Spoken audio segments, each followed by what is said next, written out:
Good morning. Welcome into Hurrdat Sports Radio, AM 590, ESPN Omaha, ESPN Tri-Cities. We're live on Twitter, Facebook, YouTube. DB will be joining me here shortly. I'm Ravi Lulla here on the Pillar Exterior stage, and it is a football Friday here on Hurrdat Sports Radio. So much stuff going on. It feels like Nebraska hasn't played in forever. We mentioned it earlier this week. This bye week has almost felt like an off season, including coaching changes as well.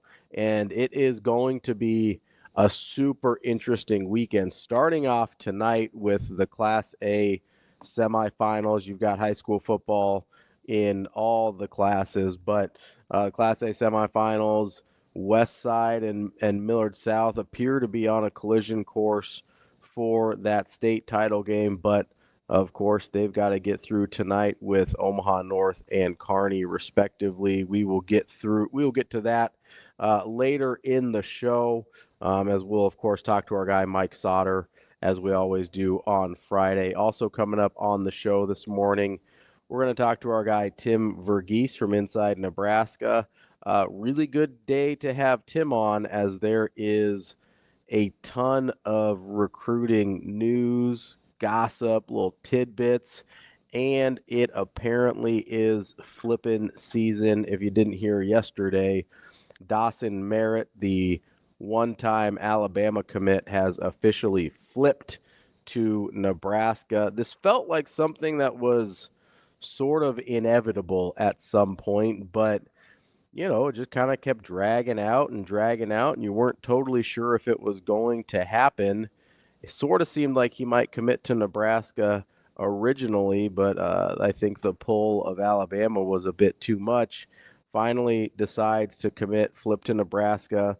The son of the Chiefs defensive backs coach he's from Kansas City. He now, at least according to all the recruiting services I've looked at, instantly becomes Nebraska's highest rated recruit, bumps their recruiting class up several spots. And from the sounds of things, if you follow Tim on Inside Nebraska and on his Twitter account, sounds like there may be a little bit more on the horizon in terms of potential flips for Nebraska as well. So make sure you get tuned in for Tim at 8 o'clock. That should be a really interesting conversation.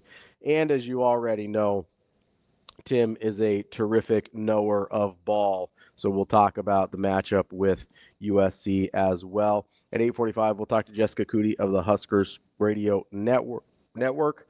As I mentioned, Mike Sautter at 9. And then, as always, we will wrap up the show with our guy, Matt Vrzal, former Husker owner of Paisan's Pizzeria, at 9:45 to send us off into the weekend. And we're going to do something a little different today as well for our digital only audience. So if you're watching on the stream or if you hear us on the podcast, we're going to have a little bonus content for you at 10 o'clock after the show with our friend Alexis Boulos from Union Omaha. They play for a championship Sunday. I keep losing track of what day it is. They play for a championship on Sunday, USL League One championship, November 17th, 2 p.m. at Warner Park. So make sure you stick around to listen to that. I'm a big Omaha guy, as you guys know. I'm a big fan of teams and organizations in the area representing Omaha and Nebraska well. And that's one of the reasons we love our friends over at Union Omaha and the Omaha Storm Chasers. They represent our community well year in and year out. So make sure you support them as well. So we'll talk to Alexis at 10, so just after the show on the air, to get a final scoop on that championship matchup coming up on Sunday. So that is the show for today. Before we get into anything else, Shane, how you doing this morning, bud? Good morning again. It is a good morning. We doing all right? Yeah, doing pretty good. How you doing? I'm doing all right. It's a little chilly for me this morning. I'm wearing the flannel. It's was a little chilly outside, but it's that time of year, It's better than the alternative of my wife gets very upset when it's like 80 degrees and it's supposed to be like fall weather. She's a very big fall weather lady. So, it's getting a little chilly, but we're doing all right. It's physical. It's hard. It's cold. It is cold, Coach. I will take this over the rain we had a couple days ago. My dogs specifically Doug, does not want to go outside when it's raining like that. And it's an unbelievable surprise. That makes my life difficult, if I'm being honest with you. Kind of have to drag him outside, got to stay out there with him. Then I'm out there in the rain. I mean, I get it. I get why he doesn't want to go out. I don't want to be out there, but. So do you ever use like Douglas or Dougie or? Oh, 100%. As I think most dog owners know, you use about 1 million nicknames for your dog. So you got Doug, we got Dougie. His full name is Douglas Fur Lulla, because he was a Christmas present. So I assume when he does something cute, it's Dougie. Yeah, we do Dougie. He's a big snuggler, so we call him Dougie Snuggie a lot. But when he does something bad, it's probably like, come on, Douglas. Douglas Fur, get inside. Yes, that's kind of how it works, Got a lot of nicknames for the dogs, but they were doing all right this morning, so we appreciate at least it's a dry morning for the doggos. Weather not something you're going to have to worry about tomorrow out in Southern California. It is Nebraska's first road trip out to Southern California since 2006. And when they went out to USC and lost in kind of an infamous 28-10 game under Bill Callahan, where, a lot of Nebraska fans were incredibly upset about how that game played out. And, I saw Brian Christopherson tweet about this, our friend over from Husker 24/7.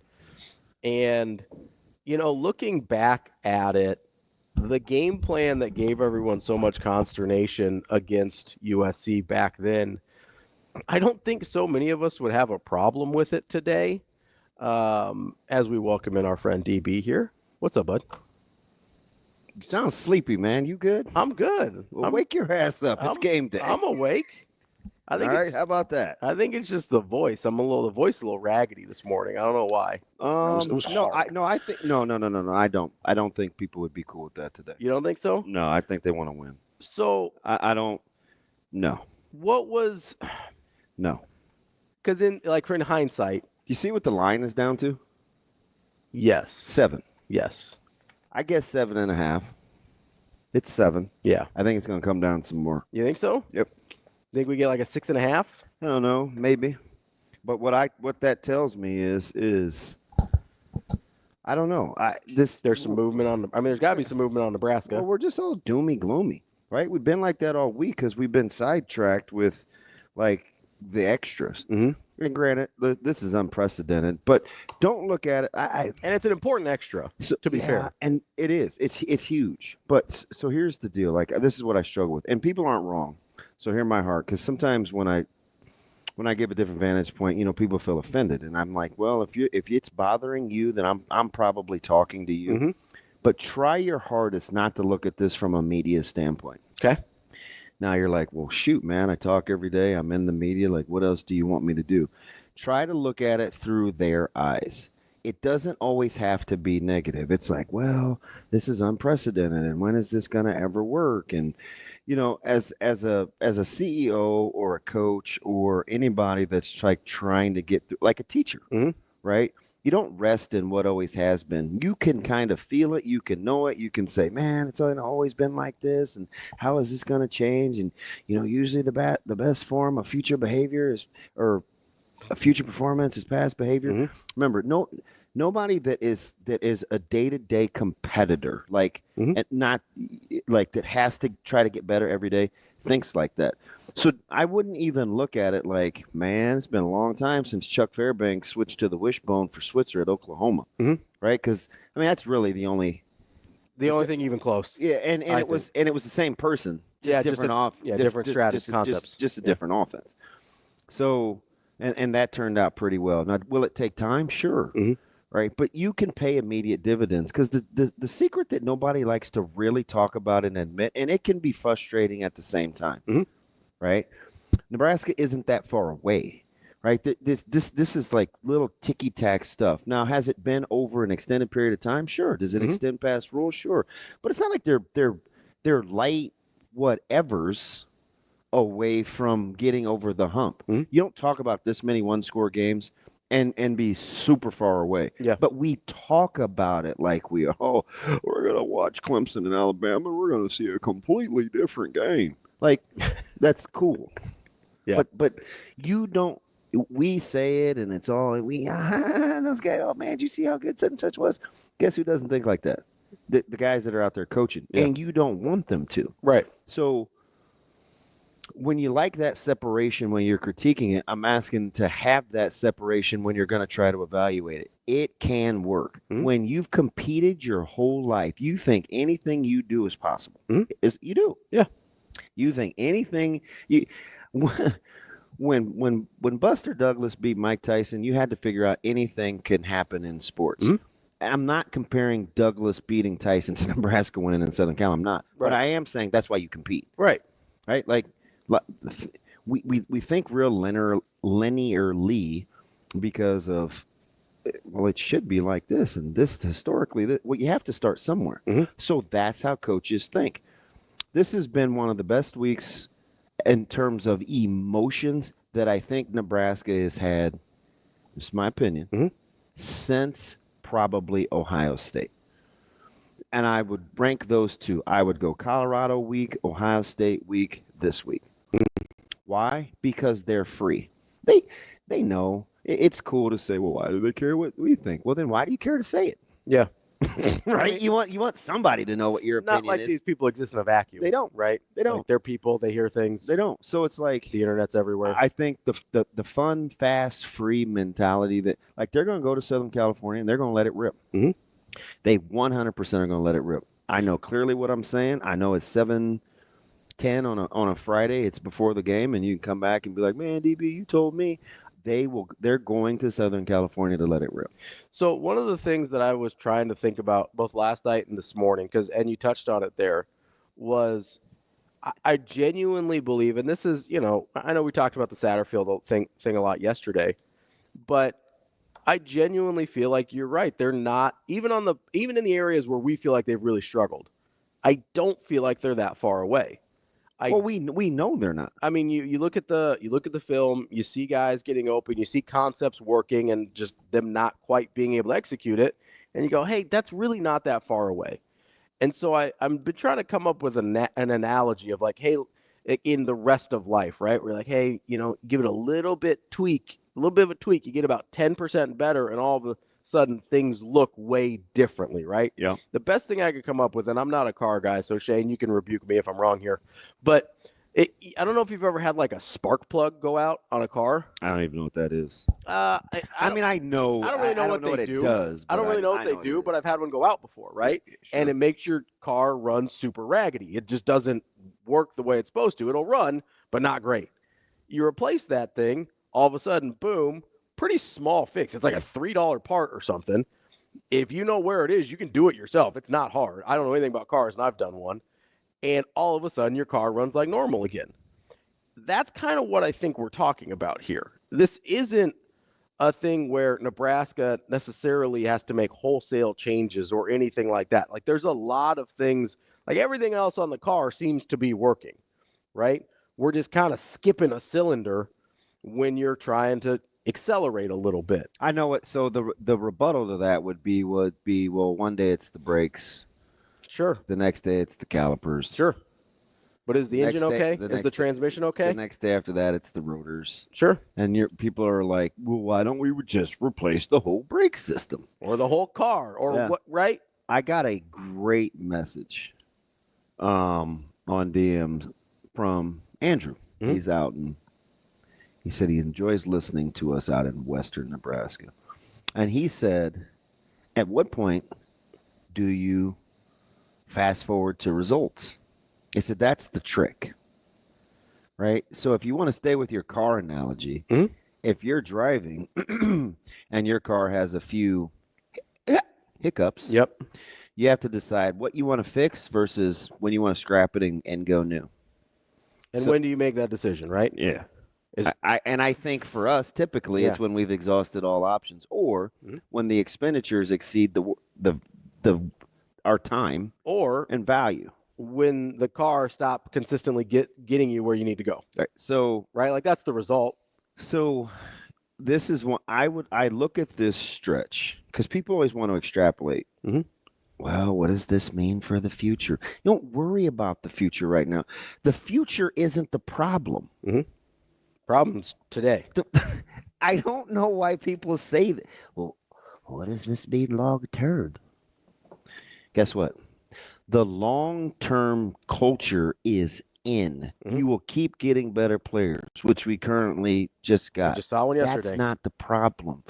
The problem is it's like double talk. If we fix it last week, it was too late. And then we fix it, and now it's, well, what about next year and the longevity? It's like, man, go sit down somewhere. Like, you're gonna tell them touch some grass. It's incredible. Yeah, it's you can't have, and it's like both things at the same time. And my favorite is well, they just got to ignore it. You got to hunker down and ignore it. Go play ball. How about you just? I'll say, why can't we ignore it then?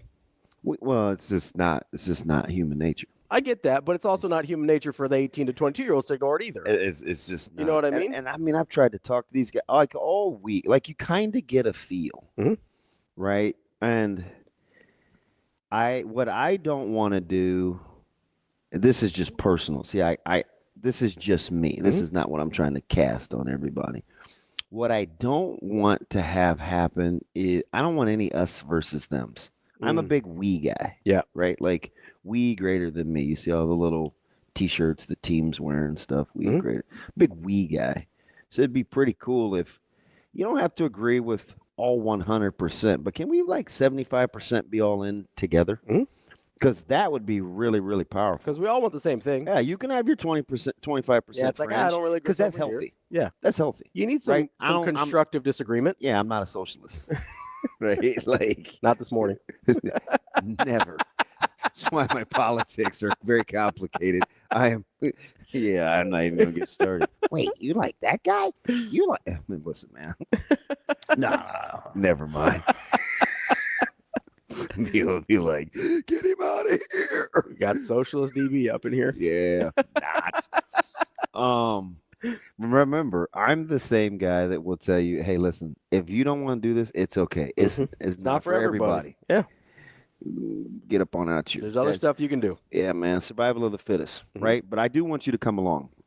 I was talking to my buddy yesterday, and like he's like, look, man, this is a process. And we were talking about something different, but whether it's a coach or a team or a CEO or me and you or your relationship or fatherhood or whatever, if you want to go fast, go alone. Just go. Like no hindrance, no burdens, no nothing. Skedaddle up on a. You can go fast if you go alone, but if you want to go far, go together. Go together. Right? Yes. So they're trying to go together. They're trying to go. This is for the long haul, but in the short term, this was best. And the best example of that is the guy that everybody, 10 weeks later from being absolved of play calling duties, people still talk about. Hey, Coach Satterfield, the only thing that we should be talking about with Coach Satterfield in this discussion is, man, that's a good dude for going to work every day. Because a lot of people wouldn't. That's a good dude for going to work every day. And you know who else vibes with that? Coach Rhule. The players. Yeah.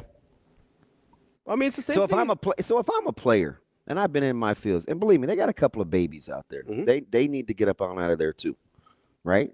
But see, they're in the colander, right? Just trying to shake it out. See what's left. You're out of excuses. Yeah.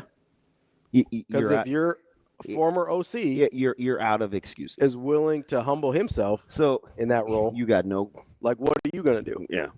That's why I brought up. It's the ultimate.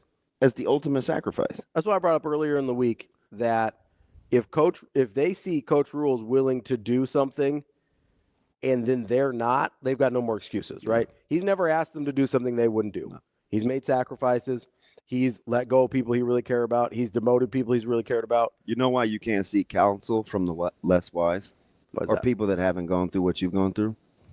Because they'll say things like, oh, man, this is a panic move. Well, it's a panic move. Like, you don't even know how to ask for help. How would you critique this? No, I'm dead serious. I know.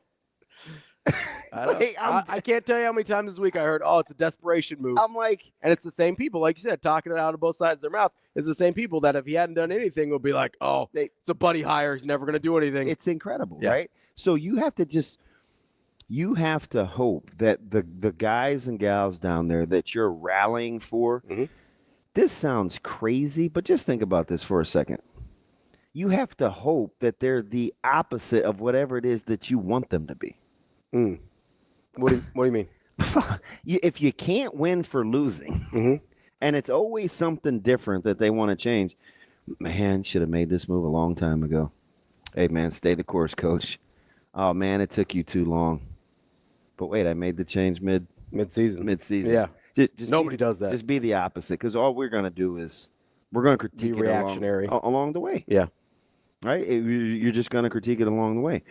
And this is totally me talking that is trying to go with what I know to be successful, whether I'm playing, whether I'm coaching, whether I'm on the sidelines cheering for strong organizations.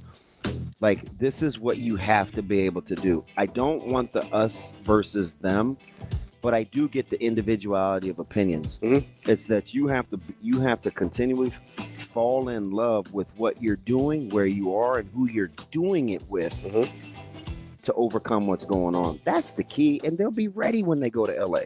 Remember, all of us want the same thing. We just disagree to certain degrees on how we want to get there. 80% agreement, 20% we can have a nice discussion about it. That's DB. I'm Ravi, Lulla. We'll be back more Hurrdat Sports Radio. We're back here on Hurrdat Sports Radio, AM 590, ESPN Omaha, ESPN Tri-Cities. That's DB. I'm Ravi, Lulla here at Hurrdat Sports Bar and Grill. I gotta address something in the YouTube comments here, because why? Well, because some people say things that aren't that smart sometimes, and I just literally logged in. So Bobby says we're talking about Satterfield and how he humbled himself to take the tight end position rather than just walking away. He goes, he gets $1.4 million to show up. He's not a saint. Let him quit so we save the money. Hey, Bobby, I don't know if you know this, bud. No, I don't know if you know this, bud.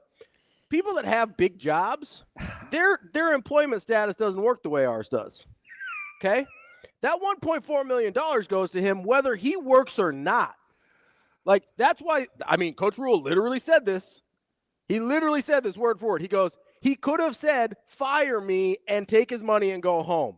You know why he said to take his money part? Because that money is his as soon as he puts pen to paper, assuming he doesn't commit some kind of crime that voids the contract, right? That $1.4 million is his regardless of if he shows up to work or not.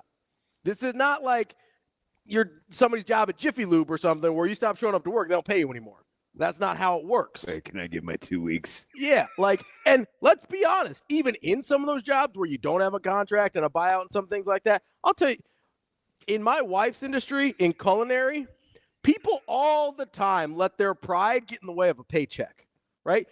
She tells me about people just walking out all the time because ask Verghese. Yes, 100%. Yeah, they get in their feels about something.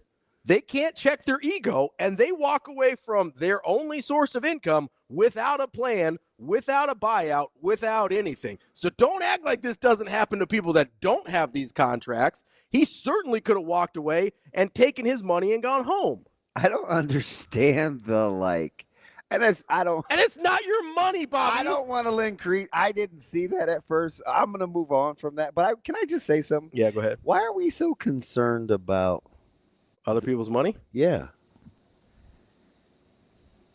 Maybe Bobby's a big booster, and I don't know. Maybe he's a big booster. I think it was just how I was number one, it was how I was raised. But number two, being in locker rooms, that's the last thing we're supposed to be worried about. Yeah. You got other stuff going on. Get your hand out of my pocket. Yeah. But, I mean. You hear it all the time in the NFL where people are just when people are holding out, and they're like, hey, he's got to do what's good for him. He'll be back when he's back, and we'll go play with him then. Yeah, I don't know. Like your athletic director talked about the South Stadium renovation project. Apparently, it's back on. Well, We just had to get the Trev stink off it for a little while. knock it off. You could run the exact same plan out there Hey. and call it the Dan and Rhule Stadium renovation plan and not change a word, Knock it off. and it'd all be right? fine. Who used to It's say not it? something we really understand. It's not, Ravi. Knock it off, all right? What'd I do? So apparently the stadium renovation project is back on. Yeah. Right? Renovate that thing. You feel like you have a decent idea what the set aside money is going to be for quote unquote payroll for student athletes. Mhm. I'm not saying they're printing money, but if they're not worried about it, why are we like? That's not our business. Mhm. Like if somebody goes, But we're always minding it. It's just it anyway. I say all that to say Asian Wide has a question okay, on the heels of yesterday's show. Yeah. Since it's USC week. yeah, it is USC week. Shane, he would like to know what your favorite memory is of John David Booty. I hated John David Booty. That's fine. I didn't understand it. That's a terrific question. That's when you know what the answer to that question is. Which, by the way, when Mills Lane passed away, Can I say that? He was what? Will you say that again? well, he said, What did you say? I didn't. What did you say? and what pronoun did you use? I said he was bootylicious, wasn't he? Who? And why? John David Booty. That's probably the first time in history anybody has referred to John David Booty as bootylicious. Wyatt asked. I gave him my response. Wyatt, what? He asked. Is there a K in there? Wyatt. He asked. You all right over there, DB? It's kind of like when one of your friends goes out. He's not my friend. No, I'm not talking about him. Obviously, Shane, it's kind of like when one of your friends goes out. you're out. And It is not optional. Like, what is? it's kind of like when one of your friends goes out and like buys a new car, buys a new house or something, and they're not worried about the payment. Are we gonna? Why Why would would he just didn't? Like, I'm just moving on. I'm just moving on. Like if they're not worried about their mortgage, why should you be? You know what I mean? You know what I'm saying? yeah. You good? You feel all right? Yeah. You doing, I want you to be proud. Hey, you doing okay? I'm fine. It's fine. Stadium renovations? Yeah. Like anyway. The Dannon project? So, I mean, he's clearly aggressive, Yeah. finding new revenue streams. Your coach is cool. And also, I I don't, can't. I don't know why we think Nebraska's in poverty. I am so now. Okay, so I need a line of delineation. Sure. here. I'm not saying being fiscally savvy is not important. Agreed. I'm not saying just because you have money, but I feel like I have to have that disclaimer because people are so, Sure. if then. But Nebraska's in one of the better financial positions. of What anyone in I'm college saying football. is we're worrying about. It's exactly so. Just let me just show you how I'm consistent here. Mhm. It's exactly how I feel about guys that are getting paid NIL that aren't playing worth a lickety split. Mhm. Hey, that money's already on the books. Do something different. Yeah. That money's spent. That doesn't mean So, you have to play them. I'm not like, but I need a return on what I've already spent. Now, sometimes you just got to chalk it up as an L. Yeah. It's like, oh, I can't believe that I have to pay my tight ends coach $1.4 million when I paid him that to be. Well, is he? And right now, Do you think he can be effective as a tight ends coach? Sure. And right now, that's not.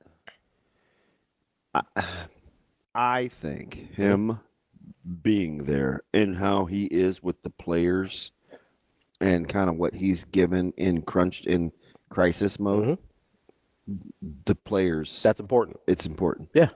Having him in the building. I'm not sure you put a price tag on that. Clearly, to Coach Rhule, having Marcus Satterfield in the building is important. I would concur. So whatever that means for the rest of us, whatever that means for his price tag, whatever that means for his on-field role, clearly Coach Rhule, because it would have been really easy to be like, hey, Marcus, we're going to move on. Hey, have you ever, and we'll talk about this at 8, but you do realize like something appears to be going right. Yeah. Because Right. a lot of players, good players, are interested in Nebraska, not just this year. Yeah. Not just guys that are maybe late bloomers, guys that are committed to other places. That's why worry about Holgorsen. I'm just going to say what Coach Rhule says. Dana. I think it's Holgorsen. DH. I think it's Holgorsen. I think I'm not asking you right now. Okay, that's what I think. You call him Hoagie? I don't even know if I'm going to make it to 8 o'clock. I don't even recognize what we're doing. I'm dead serious. I'm already like, I got Vikings coming out of my earlobes. That's true. You're a little tuned up today. The closer we get to games, As is game day. the closer Nebraska gets to playing, or West Side or whatever. Both. I'm always on. You know what I mean? Just depends on whether you need a penny, a nickel, or a quarter to turn me up. Today I just shook the machine and it just started getting candy out of there. No, I mean, yeah. Yeah, a little bit. Yeah. I did not put any money in today. Yeah. You start elbowing the vending machine on the sneak. Bags of chips start falling down. No, man. So, I don't know. I'm just always going to try to boil this thing down to competing. And I truly, it sounds corny, man, but it's not. I just think love always wins. Love where your feet are. Love who you're doing it with. Love going to work every day. Love the environment you're in. It's a goal, right? It's a goal. It's what we all want to do. We want to be happy, right? So I think that culture, if that's what you're trying to build from within, is sustainable in crunch time. You just have to let it set. Like SET. Like you have to let it. Gotta let the foundation set before you start building the rest of the house. You gotta let the jello gel. You know what I mean? Now we're gonna see how jiggly it is on about 3 o'clock tomorrow, West Coast or Pacific time.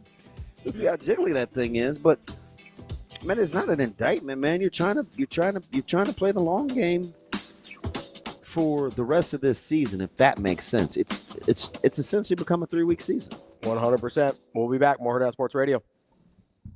Wrapping up hour number 1, Hurrdat Sports Radio. That's DBM Ravi Lulla. What? I would definitely agree with that. Yeah, because that's really all you. I mean, people want to hear it, man. They want to win, but you do have to get better every day, and that's the start. I truly believe that. I just talked to the guys. They feel better yesterday than they did last Monday. That matters a lot. It's going to guarantee you. I mean, wouldn't you like to be better yesterday or tomorrow than you were today? I mean, that's the goal. 100%. And that's when I think about these other programs that I know people get super frustrated, right? Because you see Curt Cignetti winning right away, and you see these guys have these. He came up a lot yesterday. You have these 1-year bumps and stuff like that, and whatever. You see guys winning early, and I get it's frustrating, right? Because you're like, why can't we do that? Why can't Nebraska ever seem to do that? And I get it. I get the frustration. You know what Coach Rhule would say to his players if they asked him why couldn't he be Curt Cignetti? I mean, he's told us, but 50% of that room would be gone. Yeah, yeah. That's. We know. You laugh. No, it's true. We know how much it is. 100% true. He doesn't. They wouldn't be here. He doesn't do the documentary crew like Dion does. There'd be no East-West Shrine game for Ty Robinson, and no hula, for Bullock and Senior Bowl for Tommy. Those things wouldn't exist. We always focus on Dion, but Cignetti. That's the reality of it. You want a hot take? There it is. Cignetti flipped that roster just like anybody else did, right? I mean, there's not a lot of Indiana guys left on that roster. No, man. And he just didn't announce that he was bringing his own luggage, but he did. Right, 100%. That's the only difference is Dion's louder about it. Cignetti's louder about certain other things. But hey, you gotta give the ear lean. What are we? We bringing our own luggage? Apparently, I don't know if Curt Cignetti's a Louis guy. That he doesn't really seem like his vibe. Nah, he's straight Samson. Oh yeah, he's definitely some old school. It's probably passed down through generations. That stuff's 60 years old. But he said, "Nah, I want to arrive as late as possible. Have a meeting, do our walkthrough, kick their tail, and get out of town." Wow. went to bed, woke up, played 3:30, kicked their ass. It's a hell of a game plan, Coach. All right, then, Kurt. But yeah, there is a cost to doing things that way. Yeah. And I know some people in the fan base would have been okay with that cost. I know that. I know some. Do you think so? Some people, yeah. I genuinely think some people would have been okay with it. Do you know how long it took us to get over processing guys out? I think a lot of people would have been really uncomfortable. And I don't think that that's how Coach Rhule wants to do business. I know that's not how Coach Rhule wants to do business, right? Because I can make the argument today that there are guys on that roster already that they might be a little better off playing, but it would be at the sacrifice of guys that he thinks have done things the right way for a long time, and then he wants to reward them. Man. Is that a hot take? I feel like my phone is tapped. Is that a hot take? Mm-mm. Because it's not. It's really not. And I can't believe you just said that. But why? Right? Why does that matter? Because it shows the young guys, it shows the guys you're bringing in doing stuff the way he did with Coach Satterfield, shows those guys and everybody else. It shows a Dana Holgorsen. That's why you're able to go get a high-profile guy in the middle of a season, because he sees the way you treat people.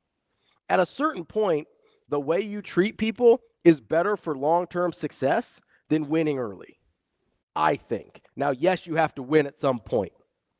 Full stop, right? You have to win at some point. You can be the nicest guy in the world. You got to win at some point. We've seen it over and over and over. Is there anybody in the world nicer than Mike Riley? Probably not a lot. No. Right? What's that? But at some point, you have to win at a higher level. You just gave me pause.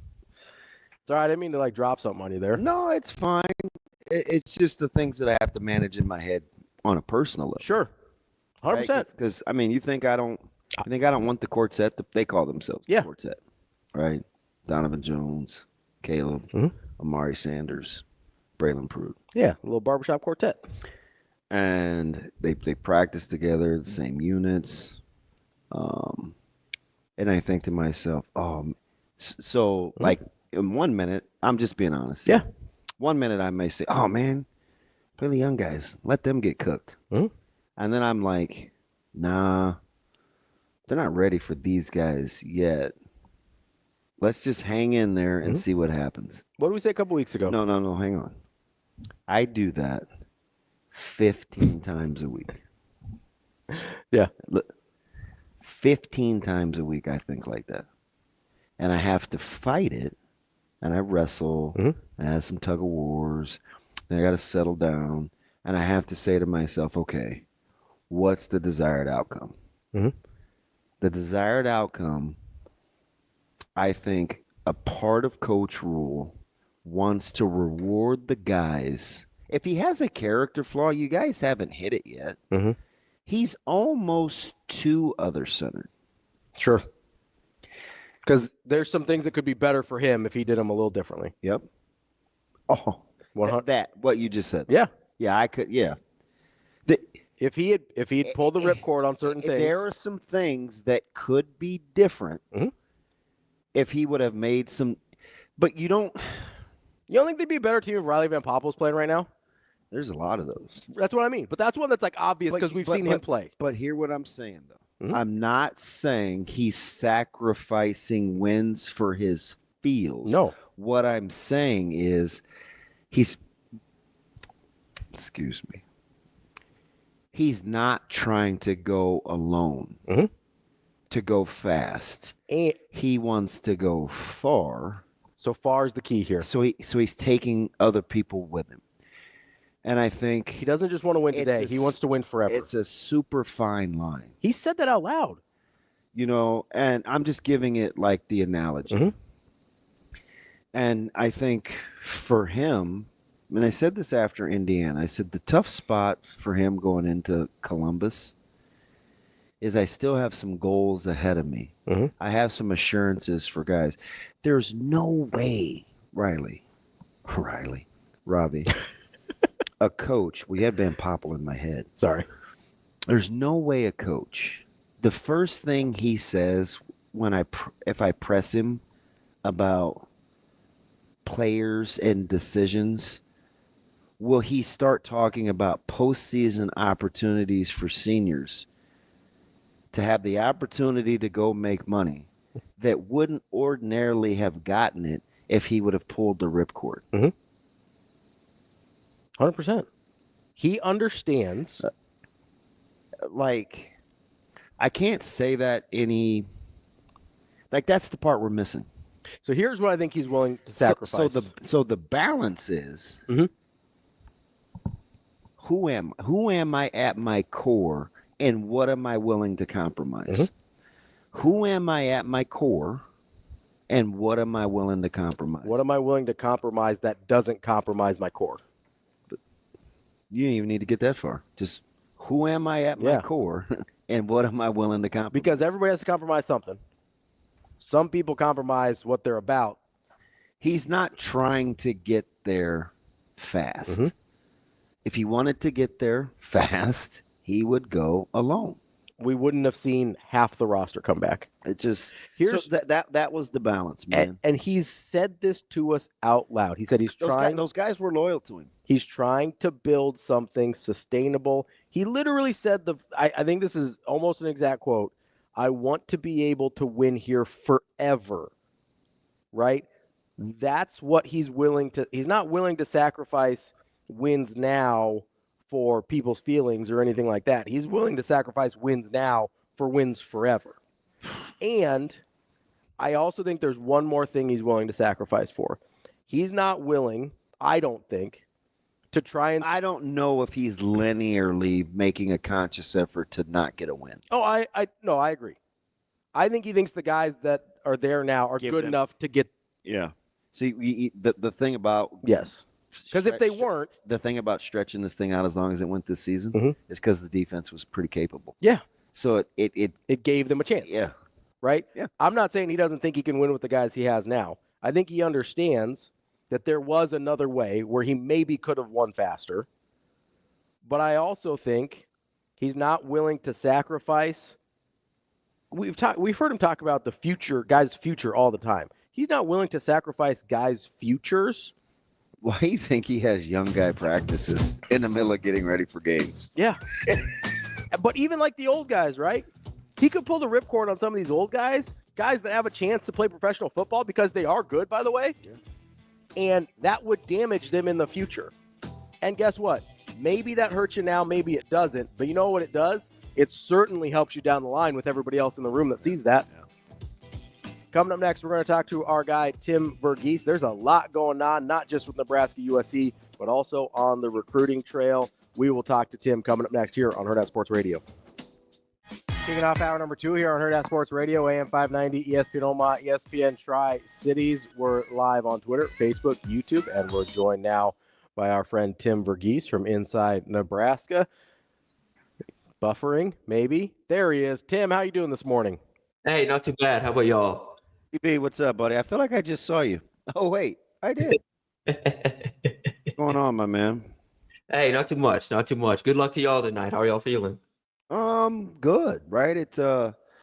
It's interesting because I have so many connections to that school, but like our team is really, really excited, and I'm excited just because I always love those times, TV, where you get a chance to like match emotions, and we think that North will be extremely emotionally charged, and I'm excited to see like if we can match that energy, right? We're 6 in a row going to state has never been done, so there's a lot.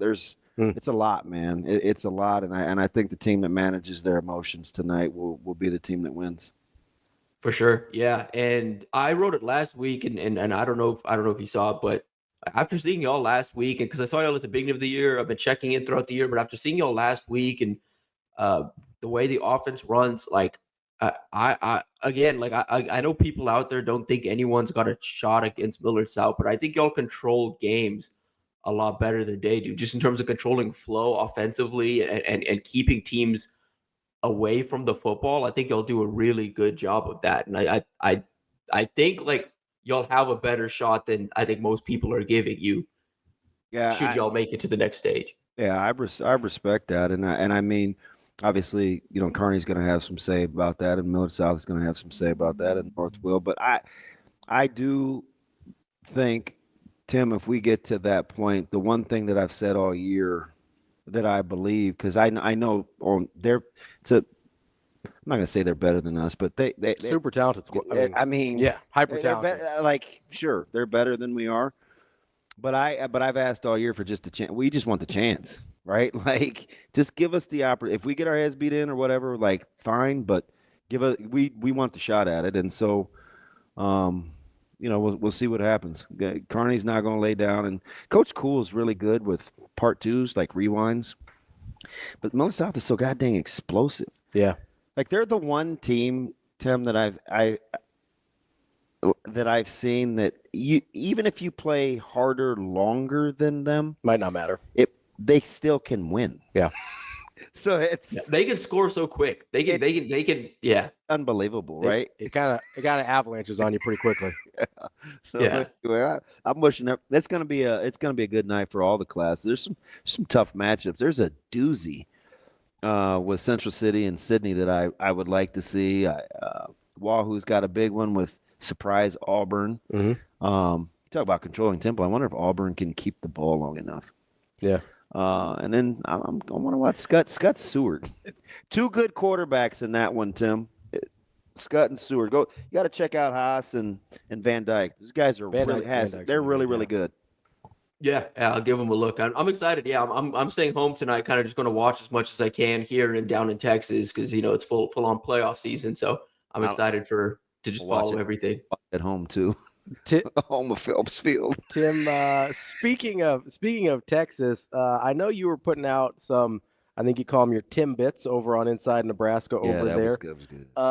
Obviously, you get the Dawson Merritt flip, but you mentioned Texas, and it sounded like, at least from what I was seeing on your tweets, and I don't want to spoil too much of the stuff for you, but it sounds like Michael Terry is maybe back in the picture in a way that maybe we didn't expect. Yeah, it's been interesting that recruitment. So back in the spring when I joined the beat and I was gathering intel on that, everyone around him basically said if it's not going to be Texas, it's going to be Nebraska. Essentially, the one thing Nebraska has to do is convince him to basically shed the hometown, the team that he grew up rooting for, and overcome the proximity and show him they have a plan like Texas does, because Texas had a plan for him. Texas is a team that's in contention this year and is expected to be in contention throughout his college career. And Nebraska's basically just had to match that. And they've checked a lot of boxes. And ultimately, it comes down to the heart. And you heard it with Dylan Rhule last year when he flipped. It was like, hey, at the end of the day, it was my heart. It's where my heart wanted to be. Dawson Merritt, when he flipped, it's where his heart wanted to be. I think if you ask Michael Terry and you ask the people around Michael Terry where his heart's at, I think his heart's having a hard time saying no to Nebraska. And that's been the case for a couple of months now. Ultimately, what happened is over the summer, Texas upped the push to the point where everyone felt, hey, there's no way anyone's beating Texas at this point. And most people thought this recruitment would be done in the summer. I myself included was like, okay, well, I think he's going to make a decision and then go into his season. That didn't happen. And if he had made that decision over the summer, it would have been Texas. And he's continued to prolong this recruitment. Many people on the Texas side of things felt, okay, he's visiting for the Texas-Georgia game, and that's the only visit he's got left. Once that happens, he's probably going to shut things down after that. That also has not happened. He's still keeping things open, and now that's given Nebraska this opportunity to continue chipping away. They were back down there last week, and now it's to a point where it's like, okay, we're heading into the final stretch here, and Nebraska's basically pulling even. Like the one thing left with a lot of these guys beyond Michael Terry, really the only box that's left to check is winning. Like, win one or two more games, you're very much in that mix. But I think at this point, Nebraska's given him every reason to join. The only thing left is, like, can they prove that they're going to contend to the same level that Texas could over the next 3-4 years? TV, how do you think Nebraska's been able to maintain such momentum when, I mean, we basically talk every other day about how close the sky is to the ground, right? I mean, but they just kind of function at a high level doing what they do. Yeah, I mean, because Nebraska has stuff to sell off the field now, which they didn't in years past, and I think also you cannot underestimate or overstate, I guess, the importance of the staff and their ability to build relationships. They do such a good job, from Matt Rhule down to recruiting assistants, down to even current players and recruits. They do a really good job of getting guys connected and keeping them connected to the point where it's like, hey, like with Dawson Merritt, it's like, hey, you know, even when he committed to Bama, it was like, hey, I'm going to keep a couple. I'm going to continue talking to a couple schools. When he said that, he was talking about solely Nebraska. Like it's because Nebraska is the only school that he had multiple relationships at, from like head coach down to the defensive coordinator, down to the position coach, down to other assistants on the staff, down to Dylan Raiola, down to other people in the linebacker room, down to the commits that started working on him, and then Jamar Mosey joins the staff, and all of that. It's just Nebraska. It's to the point where not even overwhelmed, but it's like guys consistently are like, hey, I hear from Nebraska more than anyone else. Like I'll give this one straight up an example. 2026 4-star defensive end Hunter Higgins, like he put it best. He's like, in this day and age, a lot of schools kind of resort to like the mass texting, where you can text you text one text in this in this app, and then you can mass send it out to however many recruits you want. And he's like, well, I get that from a lot of schools, but with Nebraska, I don't get texts, I get calls, and it's practically every single day. So the staff is putting in the work to get to know these kids at a genuine level, so these guys believe, hey, I'm going to be taken care of. And then when they get to Nebraska, Rhule himself said the facilities, the strength and conditioning program, the nutrition program, like these guys have reasons to come to Nebraska beyond the football field, where they can kind of look at the results and be like, okay, well, I know I'm still going to get developed at Nebraska, and I can make the NFL from Nebraska, and I can be a part of something. Like I could be a part of turning something around. I think that vision is still being sold really well. At the end of the day, you do eventually, these wins do have to come, but Nebraska's got enough working for them outside of the on-field product that they can manage and maintain recruiting momentum. TV, full disclosure, I think our listening audience knows in the summer I usually adopt a coach, and he's kind of my guy. And this year it was a tough choice, but I went with Rob Dvorak, just because, you know, I would tell these stories how I feel like he never really had everybody else's starting. He was always kind of like the polisher, the fixing upper, the making it look better than how you got it kind of guy. And it's just weird how he still continues to kind of fly under the radar as a coach and as a recruiter, when his room, I mean, just take a peek-see, that's pretty good. And he seemingly did it overnight. Yeah, it's remarkable, and like that's the thing. Like I saw some talk like from fans a couple weeks ago, like, oh, like Rhule just hired some of his buddies. He got guys that are too young. You know, talking about a couple of guys on staff would mention Dvorak, and I was like, I don't think y'all have been watching the same Rob Dvorak that I've been watching the last couple of months, because the effort he's putting in on the recruiting trail, the development of John Bullock, like again, beyond anything, take recruiting out of it, the development of John Bullock and Mekhi Bear is remarkable. Like that happens because of coaching. That happens because a coach believed in those two guys and is getting the best out of those two guys. Like again, when John Bullock, when Nebraska's staff got here, when Dvorak got here, John Bullock was like the 5th or 6th safety in the rotation, and they just plucked him out of that rotation. They were like, move him to linebacker. Let's see what happens. And now you're seeing what happened. The guy's playing at like an all Big Ten level. Like that's incredible. That's not a thing that happens at other programs. That is not a thing that just happens at a consistent level. Beyond anything, that's something you can point to, that development, and point to that story and use that on the recruiting trail for the next half decade, and it can work. We're talking with Tim Verghese from Inside Nebraska. Tim mentioned a couple guys, obviously Dawson Merritt with the flip, mentioned Michael Terry still on the recruiting trail. I know that there's some, information out there in the ether about a couple other guys from this class that still might be on the table or might be looking at flipping. I know last week we talked about Chase Lofton. Is there any other names we should kind of keep an eye out for?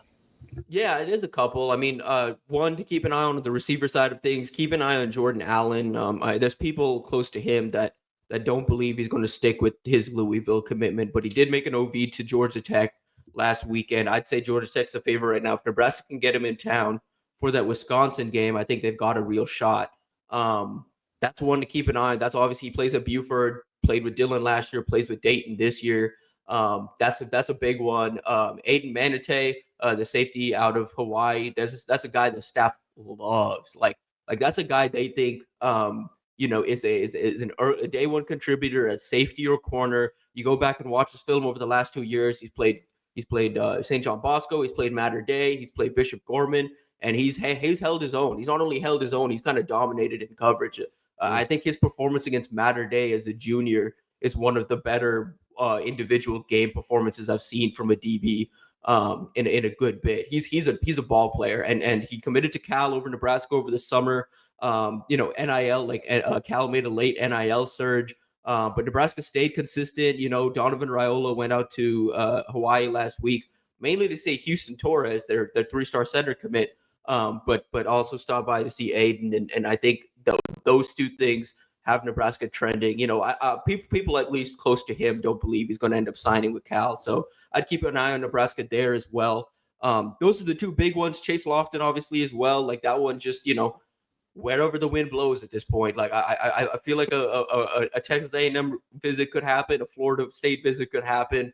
That's one where Nebraska. I felt a lot better about Nebraska's chances going into that UCLA game than I did coming out of it, and even to this day, I feel like it's more of an open race than it was leading into that UCLA game.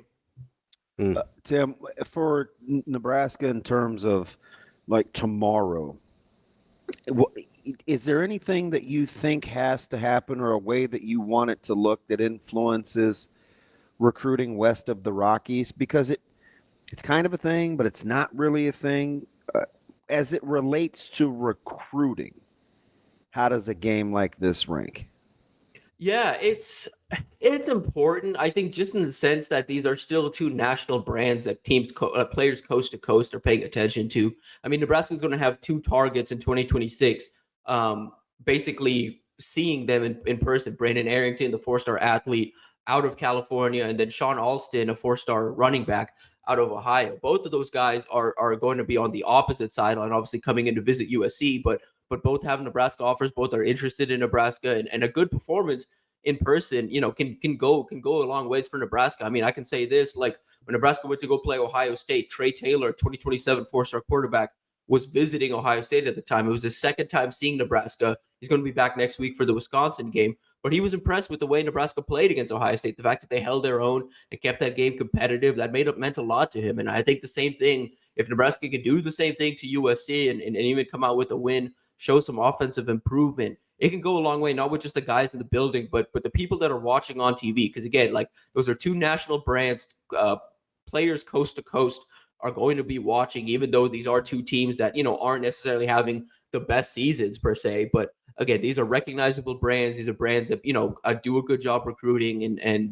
I mean, obviously for the West Coast push, I don't think Nebraska is like trying as hard as they used to out West, but it's at the same time, it's hey, you get what you can get. And if you can find ways to convince guys to come out here from California, you take as many of the California kids as you can get.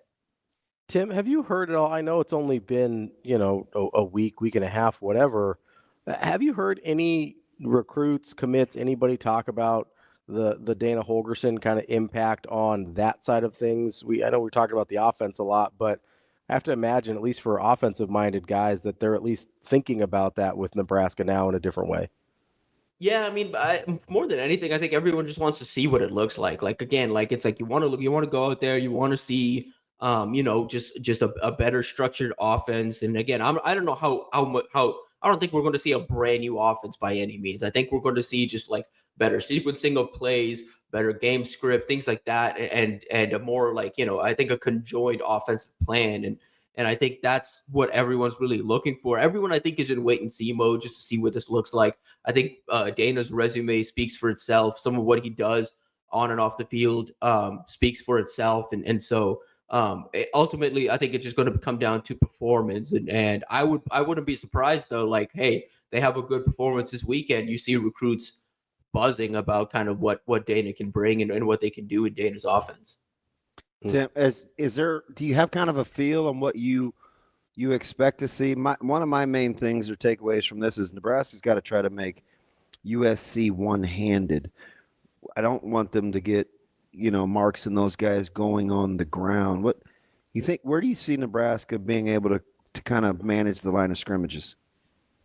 Yeah, I mean, offensively, I think there's going to be opportunities to run the ball. Like they're talented up front, but they're smaller. They're not as big as some of these other Big Ten programs. And so, having some type of offensive success, running the ball and trying to keep Dylan Raiola clean would go a long ways. Obviously, there's some talented pass rushers. I'm a big Anthony Lucas guy. I'm a big Braylon Shelby guy, some of those guys on the back end of the defense, they might not have Kamari Ramsey tomorrow, but he's a guy I'm a big fan of. But on the other side of things, yeah, I mean, USC's line is one that doesn't give up a whole lot of pressure. I think they've done a good job of bolstering that line down, and especially recently they've played at a very high level. But for Nebraska, in my opinion, I think it just comes down to trying to put that pressure on Jaden and playing contained, because he can kill you with his legs. That's something Miller Moss can't really do, but Jaden can. And a big thing on USC side, they consistently going up into the bye week have fans specifically been like, why don't we run the ball enough? We have two really good backs, and they do. Woody Marks is tremendous. Behind him, Quinton Joyner's like a change of pace, really fast kid, and both of those guys, I think could give Nebraska some problems if they let them. And so I want to see if Lincoln kind of gets back to running the ball a little more, does revert back to a little more 50-50 or even 60-40 running the ball with a dual threat quarterback making his first start with the program. I just like to see how Nebraska contends that, because again, this is a lot of unknowns. Nebraska's talked all year about how, hey, teams will come out and give them something different out of the bye, or give them something different when they play them. At some point, you have to adjust. Can you adjust? Is Nebraska going to be able to adjust on the fly? And don't kick the ball to Branch. Yes, correct. Under any circumstances. That's our Jet Award winner. I've seen more tape on that. I don't know why he kind of flies for as much as a guy like him can fly under the radar. He needs more touches. I get it. He's a little guy, and you want to, I guess, have him last, preserve him a little bit. Man. No, I mean, I don't think on the USC side of things they haven't been super thrilled with his effort and the development of his route running. I could totally see him being a one-trick pony. Right? Hey, just give me the ball in space. It doesn't work like that. Got to run some routes. I could see that, Tim. Yeah. So I don't think he's going to stay at USC. I'll say that much too. I don't think he's there past the season. Yeah. It was his coach had some interesting remarks when we wanted to bring him in. Usually the Jet Award winners fly in, and we got the hard no because he needs development in spring ball. So I was like, oh, haven't got that one before. I wonder if he knows that. But anyway, Tim, I wanted to ask you about, obviously USC struggled in Big Ten play so far, but you look at okay, all of their losses are one-score games. I know that is kind of poison in the ear of Nebraska fans, but have you seen anything consistently from USC? I don't want to say a blueprint or whatever, but have you seen a consistent kind of flaw in their makeup that you think Nebraska can exploit the same way some of these other Big Ten teams have?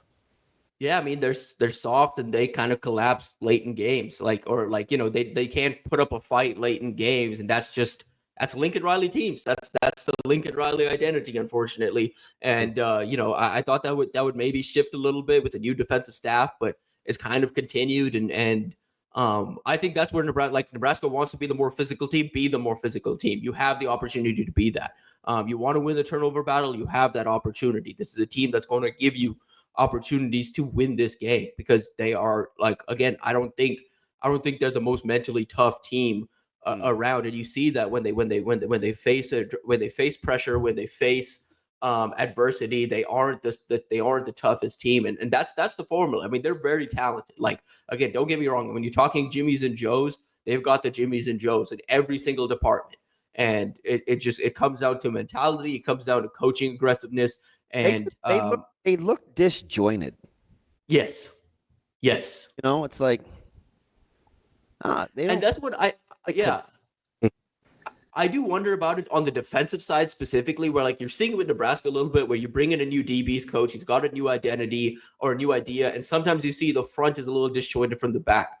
And you go and look at what USC did with their defensive staff. It's a new defensive coordinator. It's a new D-line coach. It's a former head coach now coaching linebackers. It's a former defensive coordinator now coaching the secondary. I kind of wonder a little bit if there are too many cooks in the kitchen on the defensive side of things where, yeah, you're right. I mean, it looks disjointed on both sides, but defensively, I think the easy answer is because it's 4 different guys with coordinator / head coach experience that want the opportunity to like talk.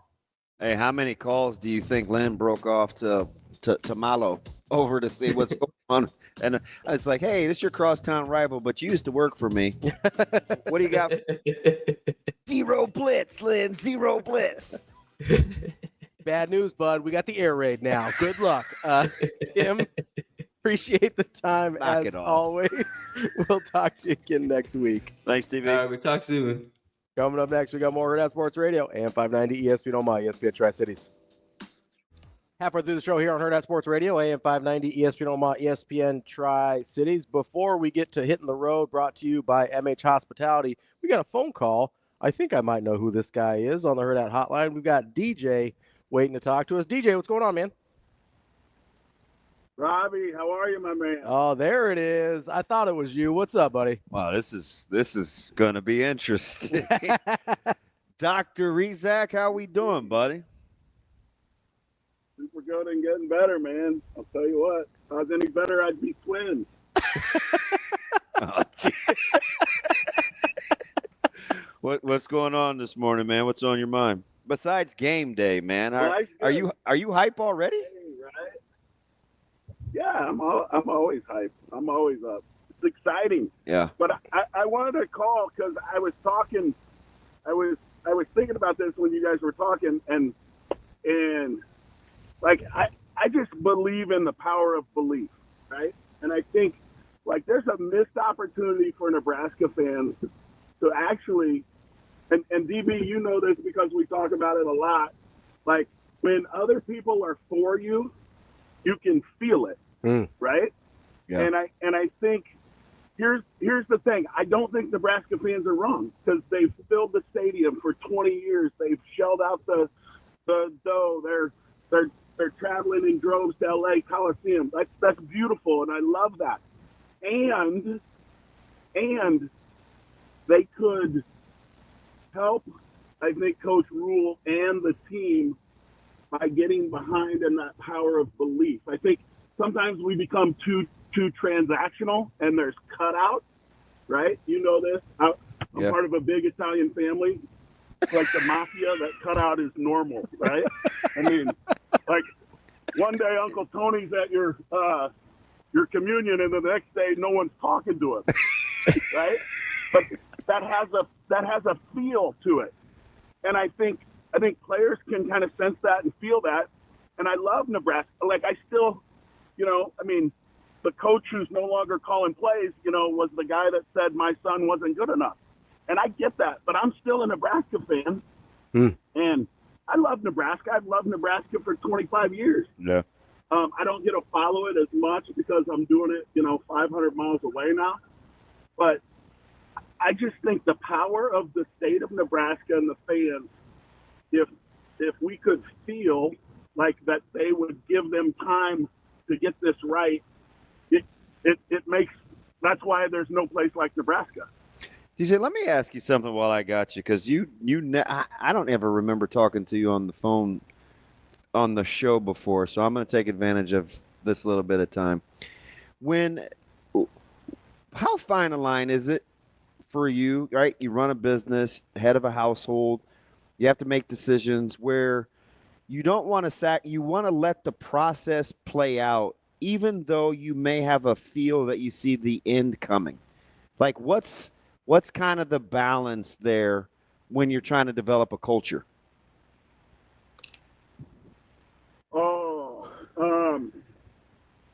Well, you need alignment, right? We always say this, it's okay to disagree, right? Disagreement is good. There's like the fact that you can have differing opinions and the passion, right? That comes along with that is beautiful, because that can power anything, right? Mm-hmm. And sometimes there just has to be a decision made. And when we walk out of the room, there's got to be one voice. One voice. And what I think people love about Nebraska and the infighting, and because Nebraska fans are really smart, like that's the other thing, which is why I think Coach Rhule came in here and he's like, I got to be really honest with them, right? I got to be able to open the kimono. I'm not going to play the us against the world and Bo and no, you're on the inside or the outside style. I think the fine line is when a decision's made, that's what we're doing. And I think when we talk about West Side football, or any great cultures, my company, there's a lot of opinions. And at the end of the day, sometimes there has to be one voice, one decision, and then we have to get behind it, right? We have to get behind it, because we can't have all these people standing up trying to get out of the boat, because sometimes you are going to have leaks in the boat. But we all got to be rowing in the same direction. We can't be standing up and getting out and, criticizing. That's that cutout, right? So if we can suspend judgment for a little bit, trust the people that are in charge. Suspend like, judgment. Come with an open heart. Oh. I always think about this. When we stand and look at someone in struggle and we just judge them and criticize them, that's pity. No one wants anybody's pity. But the act of moving towards someone is compassion. And I think I love Nebraska fans are so awesome in the fact that if there's an online poll, they're going to win it, right? They're going to do everything they possibly could do to win it. And what Coach Rhule is saying is, give us time to do this. This is my opinion, right? Give us time to do this, and we'll win it. We'll win it together. And they haven't given it time yet, right? DJ, let me ask you this, right? Because I know you've been super successful and been able to build some things. I'm sure there was at some point in that process, right, where you're trying to instill the culture, you're trying to get everybody on the same page, you're trying to present one voice, and you've looked at it and you go, okay, I can do this and maybe be a little bit more successful today, but it might be at the cost of what I believe is possible down the line. How do you weigh those two things? Because I think that's where Nebraska's at right now. Yeah, that's a great question. I mean, in business, it's called cash. How much cash in the bank do I have? Right? I mean, but you're talking about like emotional equity with Nebraska, right? Like it's still sort of about equity. Yeah, exactly. And that's where I think Nebraska fans shouldn't be chastised or, like you shouldn't be this way. They've showed up for 20, 60 years, right? They've showed up for 60 years. I also think there's an and to that. Mm-hmm. And we need your help. And we can't do this without you. And this is just tearing us down and helping teams like Minnesota and Iowa and Wisconsin, because they love the infighting. They love the fact that we can't get the power of 1.8 million people behind us. Now, I get to be a part of Notre Dame football, which is intense as well, right? And I will say this: the intensity is different. My opinion, the intensity is different because it's spread out all across the country, all across the world, really. It's not that there aren't the naysayers, and it isn't that there's not the pressure. It's just not condensed in one state with 1.8 million people with the eyeballs on it. And, it's like one time Dominic, my oldest son, was about 11, and I'm cooking breakfast, and he's like, hey, don't burn the eggs. Hey, don't forget about the toast. Hey, when are you going to start the bake? And I was like, what? Hey, I know how to cook breakfast. And he was like, I know. I just thought you should feel how I feel when I play soccer. Oh. And you're cheering me on. And I'm like, oh, so those aren't really helpful? And he's like, no, keep your mouth shut. And I was like, Oh, yeah, because cooking breakfast kind of got to be a lot more stressful when someone was like, in my face, in my face, in my face. Yeah, Does that make sense? Yeah, 100%. You know? Yeah. Oh, my man. So anyways, and I just think what he's doing, it feels right? Yeah. And my kids weren't a part of it, right? But I know Caleb, I know Christian Jones, I know Kristen Albano, and I talk to them, and we talk about culture, and we always say love is like the wind. You can feel it. And their recruiting was different than my son's. Doesn't make it better or worse. It was just different. Yeah. And I think at Notre Dame, my kids feel loved, so that's good. They're in a good place. Dom's at Vanderbilt. He feels loved. That's beautiful. If we could get behind and love this program and do the things we do so well as a fan base, this is what intrigues, I think, Coach Rhule to be like, we can win it all. Wow. Awesome stuff. Glad everybody else got a snippet of what I get to experience, man. Love you, buddy. Hey, and don't tell Coach Free that I keep saying we about Nebraska. All right, man. It's a deal. Your secret's safe with us, DJ. We appreciate it, buddy. Thanks, buddy. All right. Great show. Love to watch it. Appreciate it. Isn't he something? That's our guy, DJ. That's why I talk the way I do.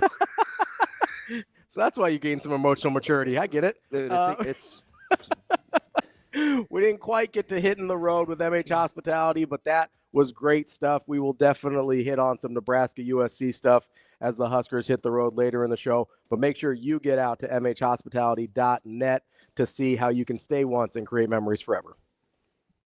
Wrapping up hour number 2 here on Hurrdat Sports Radio, AM 590, ESPN Omaha, ESPN Tri-Cities. We're live on Twitter, Facebook, YouTube. That's DB. I'm Ravi Lulla.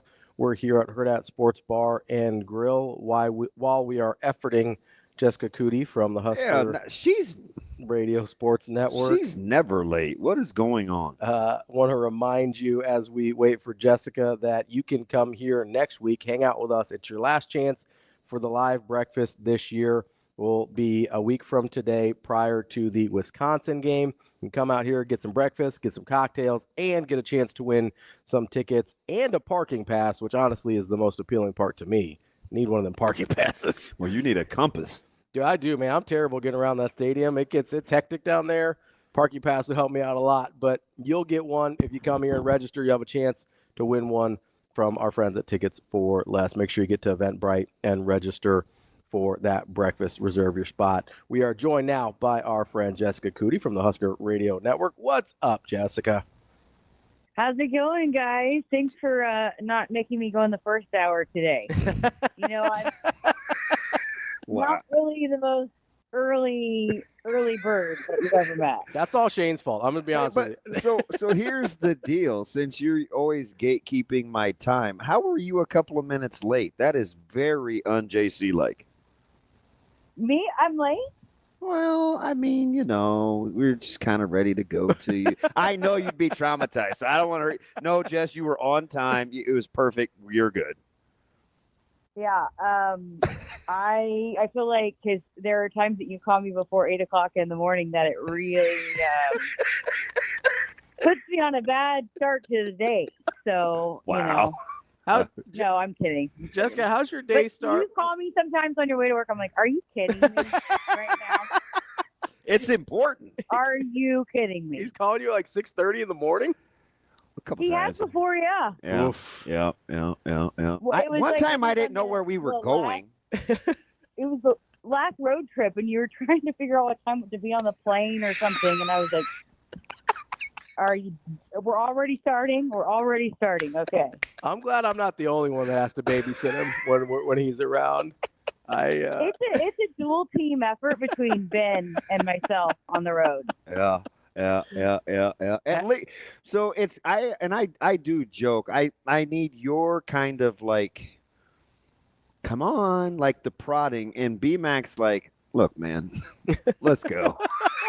So I don't feel so bad. You know, it's like I said, it's a team effort to get DB ready to go on game days, but that's all right. We'll do it. So you've we'll had do it a for DB. Sometimes there's a team effort to get him to the stadium too, but that's okay. so you've had a chance. Like we'll hear the player profiles this week, the interviews. You've been around. How do you describe kind of the mood heading into Los Angeles? You know, I only chatted with Isaiah Nair this week. He's the Cornhusker conversation, so I know players weren't available, and Yeah.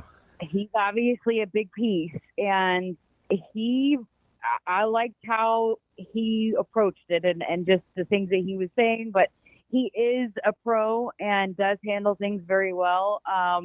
But I get a sense that it's going well. I didn't specifically ask about anything just because I'm not going to go there right now. Right. But he, throughout just, the conversation about how things are going, how they handled the bye week, this is a team that, they had other goals that are not attainable, but there's still other goals that are still, on the table. And so I think this is a team that they're very, very close-knit group. He's someone that transferred in. He's only been here a year.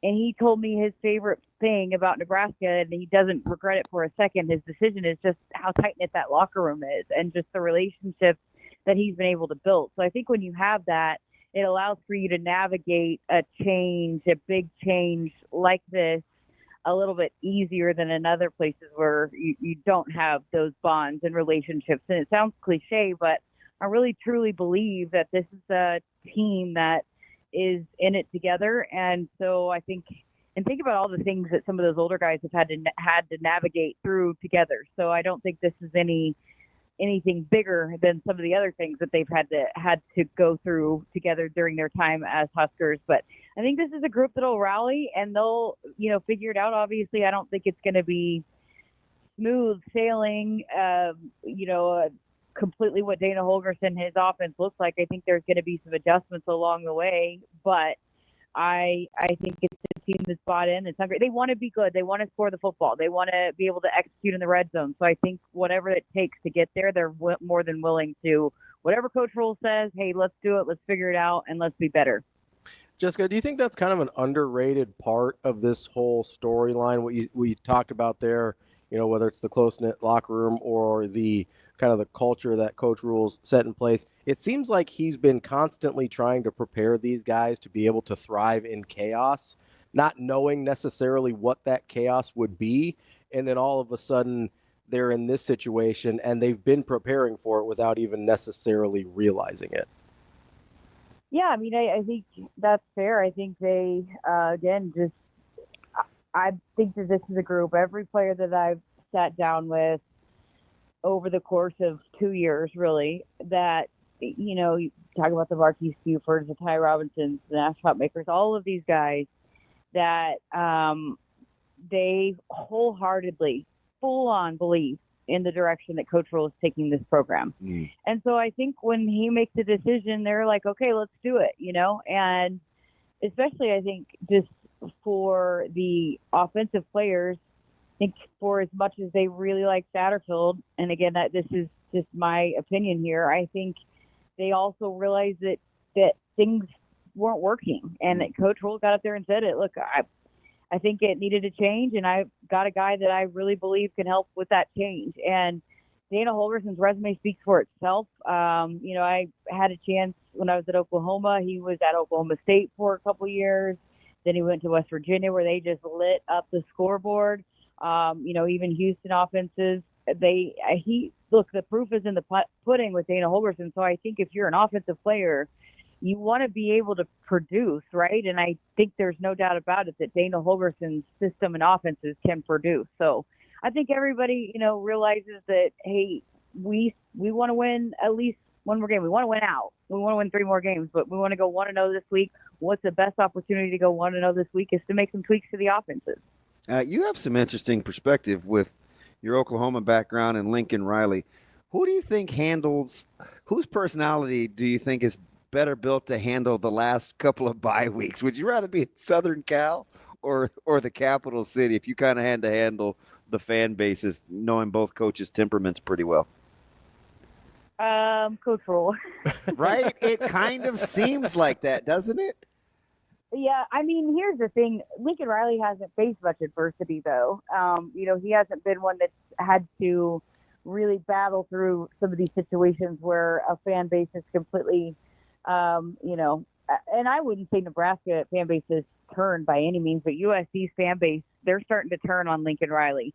So I think it's a kind of a different situation. And Coach Rhule has been through he's been to programs where it wasn't pretty and they had to grind it out and battle through. And I don't think Lincoln Riley's been through a situation like this because he was handed the keys to a Ferrari at Oklahoma. He, even though he came into a situation where Oklahoma was 8-5 and the fan base was pretty unhappy with an 8-5 season, but he came in and was able to really get the offense going. So he was really well loved from the start at Oklahoma. He wasn't disliked at Oklahoma till he left them after the Big 12 championship when he had said he wasn't going to LSU and all that debacle. So I don't think he's really had a situation like what he's in right now. We'll see how he navigates it from here on out, being that they had different kinds of expectations and some of the little bit of the turmoil. Whereas I think Coach Rhule is, again, a different kind of situation where he's turning around a program. Lincoln Riley has not really, I guess, had to do that where it's in this kind of situation, I guess. Jessica, before we let you go here, I want to make sure we touch on a little of the Husker men's basketball team. This is she can double dip. I mean, men's or women's. DB and I were talking about this. I can actually triple dip if you want to ask me about women's basketball too. or wrestling. Dip if you want to go quadruple? Or how about quintuple? I mean, I was just going to stick with men's basketball. That's okay. That's all right. But, no, this is works for me. Works for me. This is a kind of a unique team. It seems like early on with Fred Hoiberg here, it might be the most kind of cohesive and coherent version of a roster he's had, but they have such a hard time shooting the basketball. Like, how has that played out for what you've seen just through the first few games of the season? Yeah, and I had a chance to chat with Coach Hoiberg before the last game, and you could tell he's a little bit, I don't want to say frustrated, but just trying to figure out, because just, realistically, it should be a team that's shooting the basketball better than it is. It's not like they're forcing and taking bad looks and bad shots. They're getting really good looks at the three. It's just not going down. And I think they have good enough shooters that it's going to start falling, and it needs to in a hurry, with some of the teams that they have ahead on the schedule. But, I think that's part of it, and that's what Coach Hoiberg was saying. Sometimes whether it's going in or not going in, it can be contagious, and it's maybe more of a mental thing right now because Connor Seaton can shoot at a high clip. Gavin Griffiths can shoot at a high clip. Bryce Williams, same thing. Like, you've got some shooters on the floor, maybe not to the exact extent of Keisei Tominaga, but you've got some shooters that, I think they have full belief that can hit it, can knock it down when it's open, and it for whatever reason hasn't gone down here to start the season. But they've found ways to win defensively. I think this is a really good defensive team, just with their length and size, and then just with the buy-in on the defensive end. So, I think and with the rotation and having so many players, and I think it's just a little bit trying to find that rhythm and chemistry when you've got so many new pieces and they're trying to learn your system and guys that haven't played together. I think it's just a process that they're working through and trying to figure out. But yeah, I think they've got some really good pieces. It's just, there are some things that maybe aren't as clean right now, but you don't want to be playing your best basketball right now. You want to keep working towards that. So, and if there's anybody that can find a way to get an offense going, it's Fred Hoiberg. So I guess I'm not too concerned in that front. I think they'll find a way to, shoot the ball better here moving forward. That's Jessica Coody, Husker Sports Network. Jessica, we appreciate it as always. We'll catch up soon. Thanks, Jess. All right. Thanks, guys. Have a good one. More Hurrdat Sports Radio coming up next. Kicking off hour number 3 here on Hurrdat Sports Radio, AM 590, ESPN Omaha, ESPN Tri-Cities, KFOR, and Lincoln. That's DB. I'm Ravi Lulla. We're joined now by Mike Sautter of Hurrdat Sports, NAB Preps, and the MC of the NAB Preps 2024 Football Awards Show. What's up, Mike?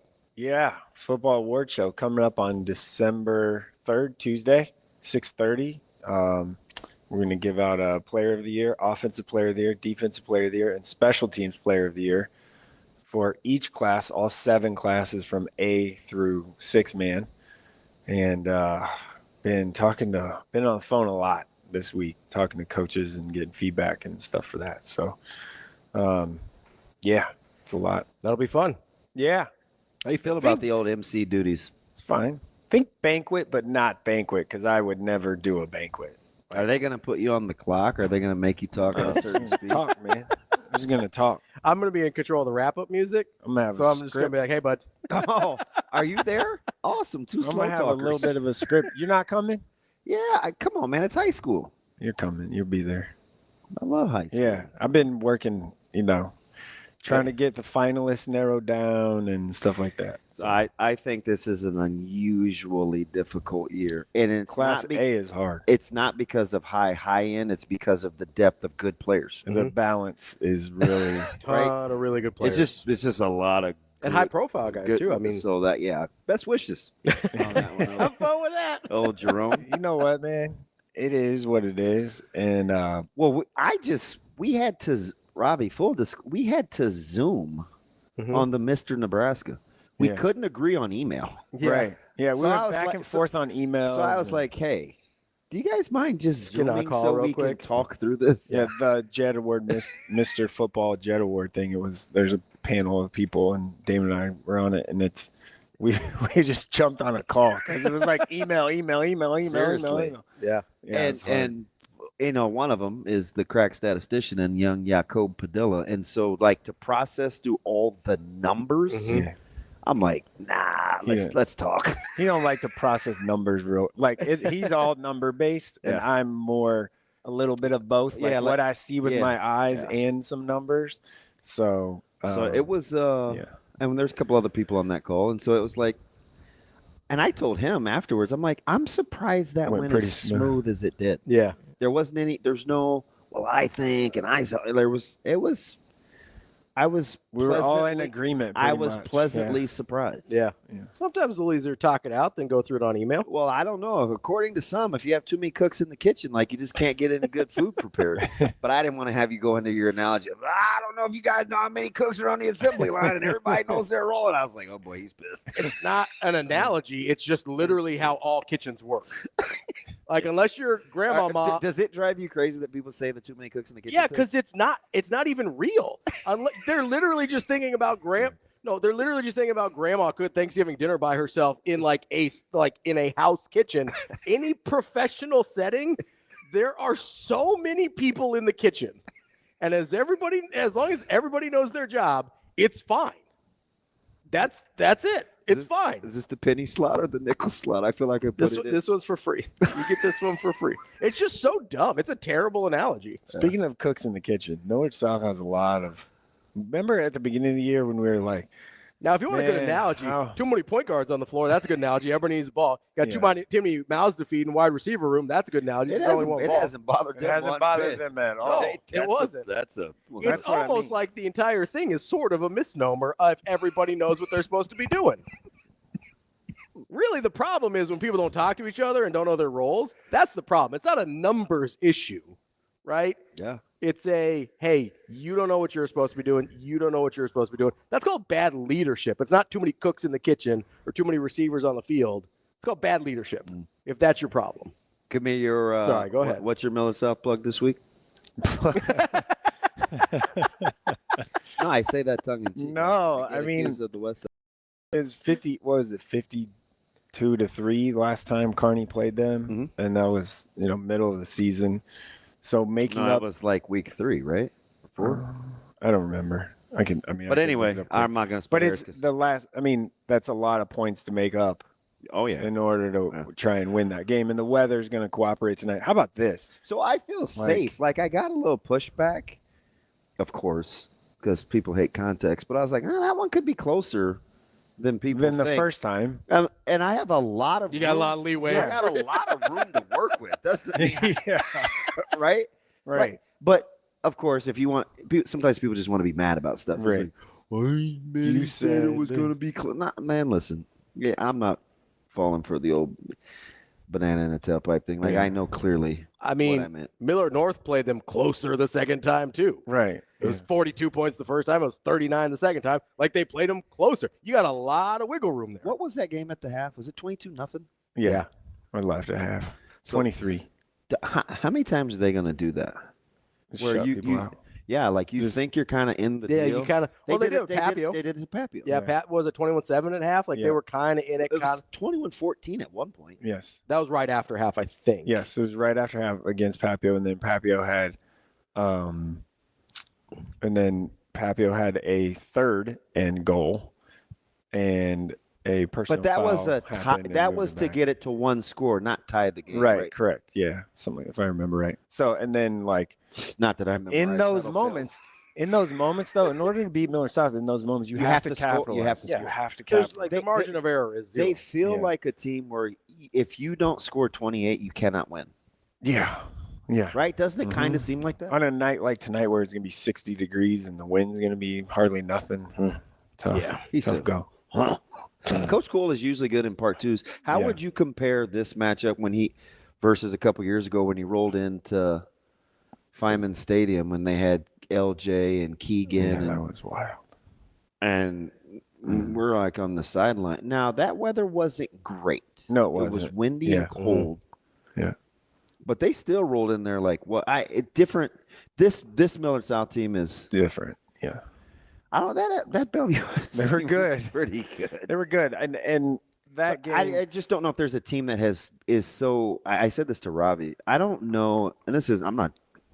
Clearly, people that know me know I'm not just saying this, but Millard South is the first team I've seen in a long time where playing harder longer is not really super relevant because they can quick strike you. Yeah. Yeah, like you still have to play harder longer. It just may not matter. Yeah. Yeah. But right? I mean, is there you also don't want to poke the bear with them. Like nah, I'm not. No, I'm saying in a game because Papio they stay poked. No, so they do. I'm not getting into that. They do, but Papio. That's the edgiest team in the state. So Papio was in it like at half, and then going up to the locker rooms, some words were exchanged and stuff happened, and then it was like, oh no, all right, time to get rolling. Irrelevant. Okay, irrelevant. It happened. I was there. That doesn't make it so. Like, it's definitely that team stays. Edgy. They do, yeah. If you think that Coach Wisdom is the type of guy that's like, oh, they said something reckless to us, I'm even more upset about staying on no. That he looked at that score. You stay mad. He's like, we're better than this. We're gonna go. Yes. So that's what I'm saying. They do stay hot. That dude knows how to motivate. They rev high. Yeah. They rev high. Yeah. That's I think that's for sure. Is there any part of you that I believe, correct me if I'm wrong here, Millard South not going to have a couple guys that played first time earlier in season? Does that matter at all? No. Okay. No. He said nah. I think I'm just asking. Got to ask the question. This is a hard. It's going to be a tough go for if Kearney can get it done. It would be a huge upset. What would they have to hold Millard South to? Under 24. So and somehow score on their own. You're just talking turnovers, penalty, like some sort of self-destructive to keep Millard South under 24. I mean, there's got to be. I mean, they literally can score on any given play. Right. So there's got to be some self-destructive things that are happening. Yeah. And that's impossible. I'm just. And Jetsmala has been very good the last couple of weeks. Like he's been really good all year, but the last couple of weeks, buying time with his legs, running. He had 50-some yards rushing 2 weeks ago. Last week when I saw him in that first half, he was moving around. He was keeping plays alive. I've said this before, but I kind of low-key like him. He doesn't appear to say much. You know, his dad was one of the cool guys at 7-on-7. It was like, hey man, let's just chill. Like, I'm vibing. Yeah, he seems like a real kind of like even keel guy. I played pickleball with his dad. I think they're very like similar. Like they just like real chill. Yeah, I tried to get him to give me a tee the other day, and he wasn't going for it because he was reffing my daughter's 8U YMCA basketball game where I was the assistant coach, and I was kind of just trying to jab at him, and he just kept looking over at me and smiling. I wanted him to have me tee me up just for fun. Yeah, and he wouldn't do it. And just the opposite. It's like we've got North, and yeah, you talk about love always wins. That's a coach. I told Ravi, this is the only time. Like I got up in the morning and I shot my shot. I texted him anyway. I was like, I was gonna call Larry. I dialed the number. I hung up. I'm like, shoot, it's a cell. I don't know if it's ringing on his. Think if it went through or not. Right. Yeah. And I did it again. It's like 6:40. And I did it again. And then I told Ravi, I was like, I feel conflicted because I want to call and express kind of what I feel. And the growth and the development of their program. I'm like, nah, I ain't doing that. It's game day. We're supposed to be nasty. Forget it. I sent the text anyway. Yeah. And my man hit me with an I like. Yeah. But it will be highly, highly, highly spirited. But you can get nasty at 7. This is the epitome of compartmentalizing. Yeah. Right? For us. Yeah. Larry Martin is one of the best human beings you will find. Just loves kids. Yeah, he's 4 kids every day and has put his life into that place. And you could feel it towards the end of the game, Elkhorn South. I got there for the second half, and you could feel it. Like on their sideline, they love each other. The kids are all bought in. Everybody's community, kind of all of that stuff. And it was, I mean, after they won and kind of, they got that turnover to stop it basically in the game late.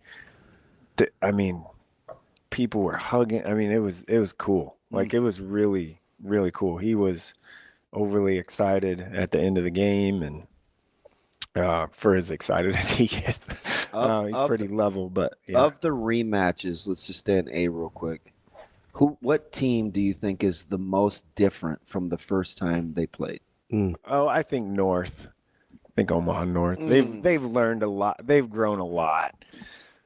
They've also gotten the ball to Darian Jones a lot more, found ways to get him involved and stuff. And Cannon, I think, has gotten better. Now, they lost Tyson Terry. That's a huge loss. So I think the biggest difference for them is them adding their run game out of the shotgun element. Yeah, it's different. And they changed their blocking scheme back to, what it basically was before instead of zone stuff. So that's a little bit different. That game was so early. I mean, what was it, week 2? One? Yeah. Right out the gate. Yeah. With the split. I don't think they. Yeah. Well, that was that rain game, right? Yeah. Where we. We're obviously doing film study. We turn, at least I did. I turned week 1 off. Well, I don't even recognize. I was like, you guys look I don't so even much recognize different. Our offense or defense. Yeah. And I think we combined for 21 penalties. We had 14. There was a lot. It was a lot of penalties that night. I remember that. I mean, 14 penalties. There's just a lot. A lot has changed. That was so long ago. Braylon Warren's gotten a lot better too. Everyone's kind of found their identity. Tay-Tay's gotten a lot better. Tay-Tay you kind of finally trusted him to be the guy instead of, we're going to play 3 running backs and whatever. Is that what we did? 2 running backs and all that stuff. Like, yeah, right. I'll never forget that. I was going to your guys' West Side's practice. Coach Lamanji, Coach Calabrado were like, yeah, we're going to probably, we're going to see how it goes. Cal's the GOAT, man. We're going to see how it goes. Tread lightly on my man. No, I know. That's my dude. Him and I are very cool, and I talk to him all the time. But it was like, we're seeing about running back stuff, and then towards the end of practice, you got to understand, though, Finn was pretty good. No, he's fine. He's good, but towards the end of practice, I was like, yeah, that guy's your guy. I don't know what you're doing. Like, I don't know why we're messing around. So he's been the guy. He's been the man. He's been in like a Class A, best running backs in Class A. He's the conversation right now. Like, there's no other conversation at the moment. So, and he's put himself in that position. So that's certainly been great. The one thing this person does not get talked about, which means he probably does, but go ahead. Not at all. From outside perspective, Reed McIntyre. Oh, he's Now that first thing he said I agree with. Yeah, he's incredible. He does. Nobody talks about him. So we challenged him this week. It's funny. If you play an integral role in stopping their number 11, you got to be the number 11 you have been. Because if he doesn't play well, we can't win. Right. And Quentin Warren obviously is a guy I'd love him. I keep bringing him up, but we were talking about him off. He does so much. I mean, that's funny you bring him up. The battle of the 11s. Mm-hmm. He's just one of those guys, man. You can do everything right, and it's not like we know that going in. Mm-hmm. It's not always going to be rainbows and butterflies with this guy. He's hanging there. Control your emotions. Make him snap it again. He's going to make some plays. Yeah. He just is. Darian is such an intriguing prospect because he's just always around the ball. He has some low-key great celebrations, too. He has a gigantic chip on his shoulder, too, which I love. Oh, yeah. Like a massive. It's the biggest chip. I love him, though. Yeah. He's cool. And Isn't it's it like, weird? He literally could single-handedly ruin my night. I love him. I don't care. He's great. I do. Who loves him more, you or Micah? Probably Breeze. Yeah. Yeah, because he's liked him since. Listen, he was in lock with this dude like years ago because of the whole little brother thing. Yeah. Oh, I feel you. Yeah. Also, a guy for them, and we've talked about him before. Dortch? Connor O'Neill. Yeah, he's done. He's had a couple of huge games. He's been a headache to playoffs. figure out how we want to play him. 11 catches, 273 yards. This is great radio for insight. We scrapped how we wanted to defend him on Tuesday. Oh, that's awesome. Right? Let's try. It's like, start over. It's only Tuesday. We got time. Plenty of who has to time. have a game plan? So that I mean, listen, if Nebraska can switch offensive coordinators in 10 days, you can switch a game plan in 5. Also, how getting Keenan Cotton the ball is going to be important, I think, tonight. The first game, it was like, okay. That's a true story about O'Neal, though. The dude will go get a ball, too. It was Keenan. I remember that first game. I was like, why aren't we just get him the ball? Throw him a swing pass or do whatever. Find a way to get your most explosive guy the ball. And it's happened a little bit. Now, the return game, I would doubt they're going to try and kick to him at all. I mean, everyone has kind of tried to avoid him. Yeah. Let me ask you something, because I could have the opportunity to actually do a broadcast of a family member that's not my own. What do you think happens with Central City and Sydney? It's going to be awesome. Because we have a couple guys that are from Overton, and so they're very familiar with what happens out in that part of the state. And this Sydney team is really good. They're really good.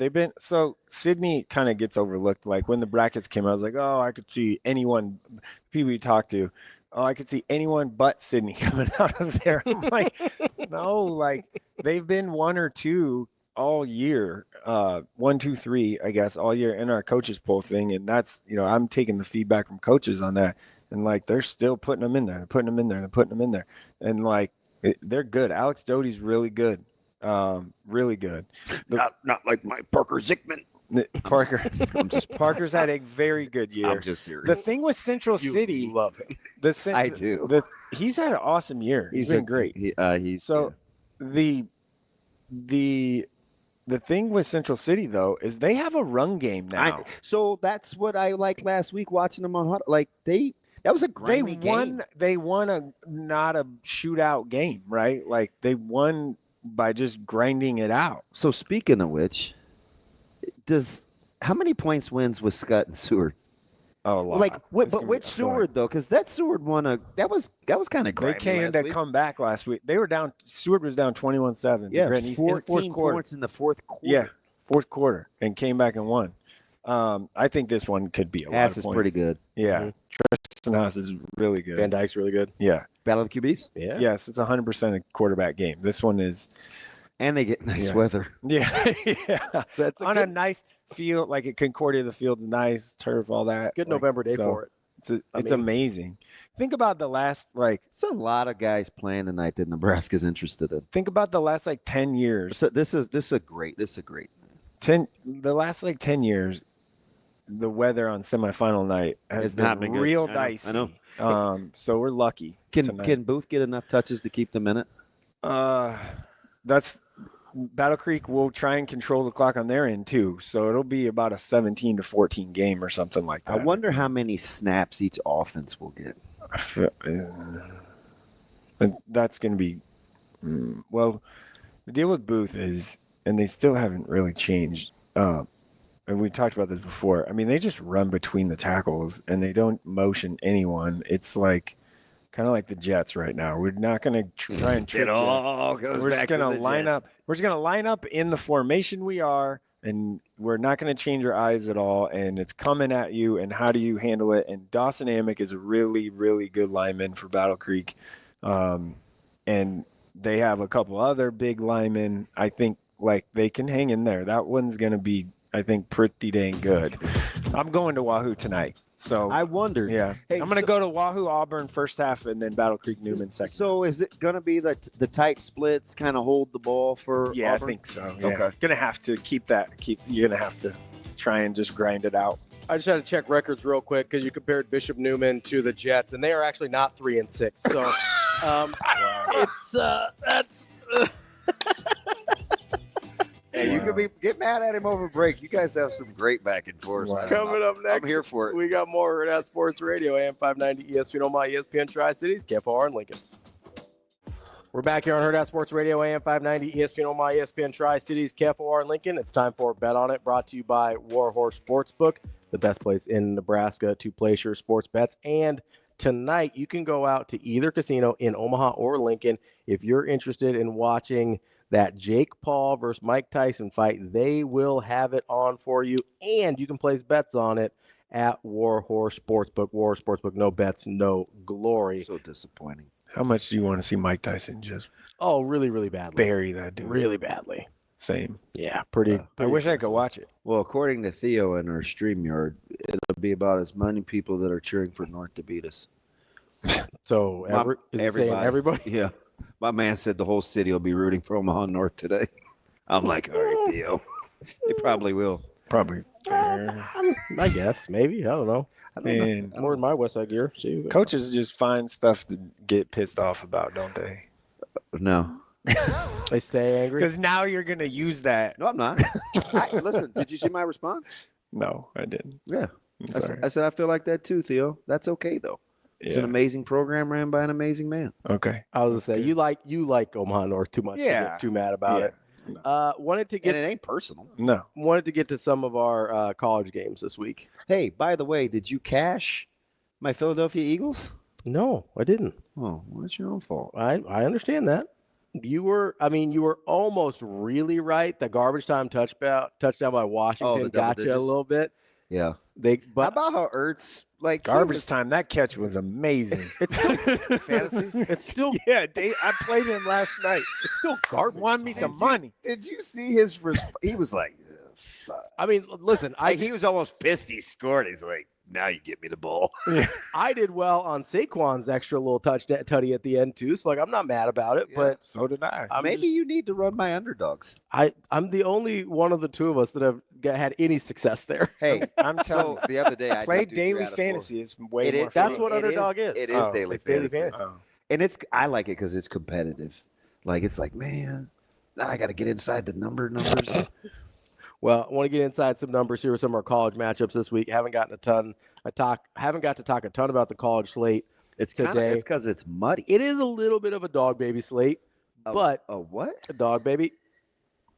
Not a puppy, because puppies are adorable, but it's more like a baby that looks like a dog. Have you ever heard that? Not a butt, a bunda, or a booty. It's a booty. It's a bum. What is it? It's a bum. What did the girls get to say? I think they say booty. Booty's undefeated. You feel so validated. I do. I think booty is crass. They created actually their own song where they dance and hit each other's backsides.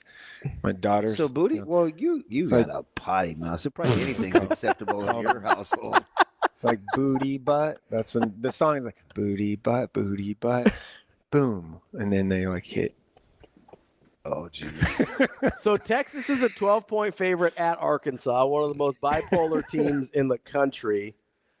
I like that Arkansas you coach. He feeling just can't win. any kind of way about Arkansas this week? No. No?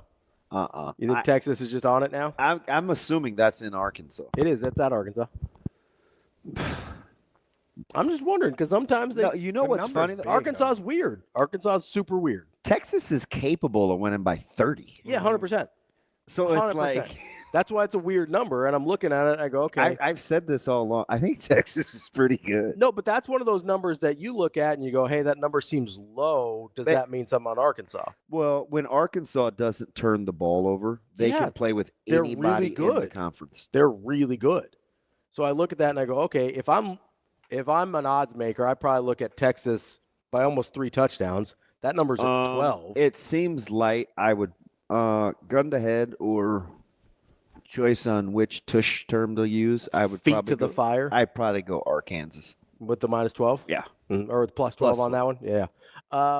You feel any? You still riding my Billy Napier train at all? That's incredible. Minus 3.5. LSU coming to town. I don't really know what to do with LSU though either. Take the Tigers is what you do. Take the free money. Yes. All right. Oh, go ahead and disagree over there, I said, Jerome. No, I'm agreeing. I I'm said, just asking. This seems like a weird Oh, line. you're not a victim. Relax. Seems like a weird line. just Being so saying. mean to me. You ain't seen nothing yet. South Carolina almost 2 touchdown favorites against Missouri. That Seems one like a seems lot. a little heavy. No, that's going to happen. You think so? You got South Carolina minus the 13.5? Yeah. You're not worried about it being just below a key number there? I'm going to say no. I feel like that's a lot of points. Once you get into double digits, I'm not. You feel I'm better? Not as Okay. I'm not as. You're very particular about the 2.5 and 6.5. I told you we needed to either get a hold of Stu Manji or my guy RDK. Mhm. He was at the event last night, Ryan. Well, tell him to hit us I up. was like, did I speak this into existence? Tell him to hit us up. No, it's a lot of work though. But he said he'd be inclined to agree. 6.5, 2.5 versus 7.5, 3.5. Yeah. So you got South Carolina minus 13.5. You're taking all the points. Yep, all of them. Because you haven't been high on Missouri all year. Nope, out So, on Missouri. A little fraudulent. Yeah, out on Missouri all year. Here's an interesting one, I think. I feel like Arizona State's flown beneath the radar quite a bit this year. They're low-key 7-2. Nobody's paying attention. Go ahead. I would say they're going against 7-2 Kansas State. Kansas State's a 7.5-point favorite. I looked at that. It makes no sense. None at all. None. Take the Wildcats. Yeah, no sense. That number is Makes no way sense. Too low. big. Yeah. Or too big. Yeah, there's no way. Take So it. they're not believing in my fighting Kenny Dillingham's there at all. Take K-State. Not in Manhattan at night. Mm-mm. All right, Manhattan at night. You like the Wildcats minus 7.5. The best matchup of the day, probably 10. I mean, not probably. Joe? On paper, it certainly is. Now Tennessee. remember, ATN isn't playing.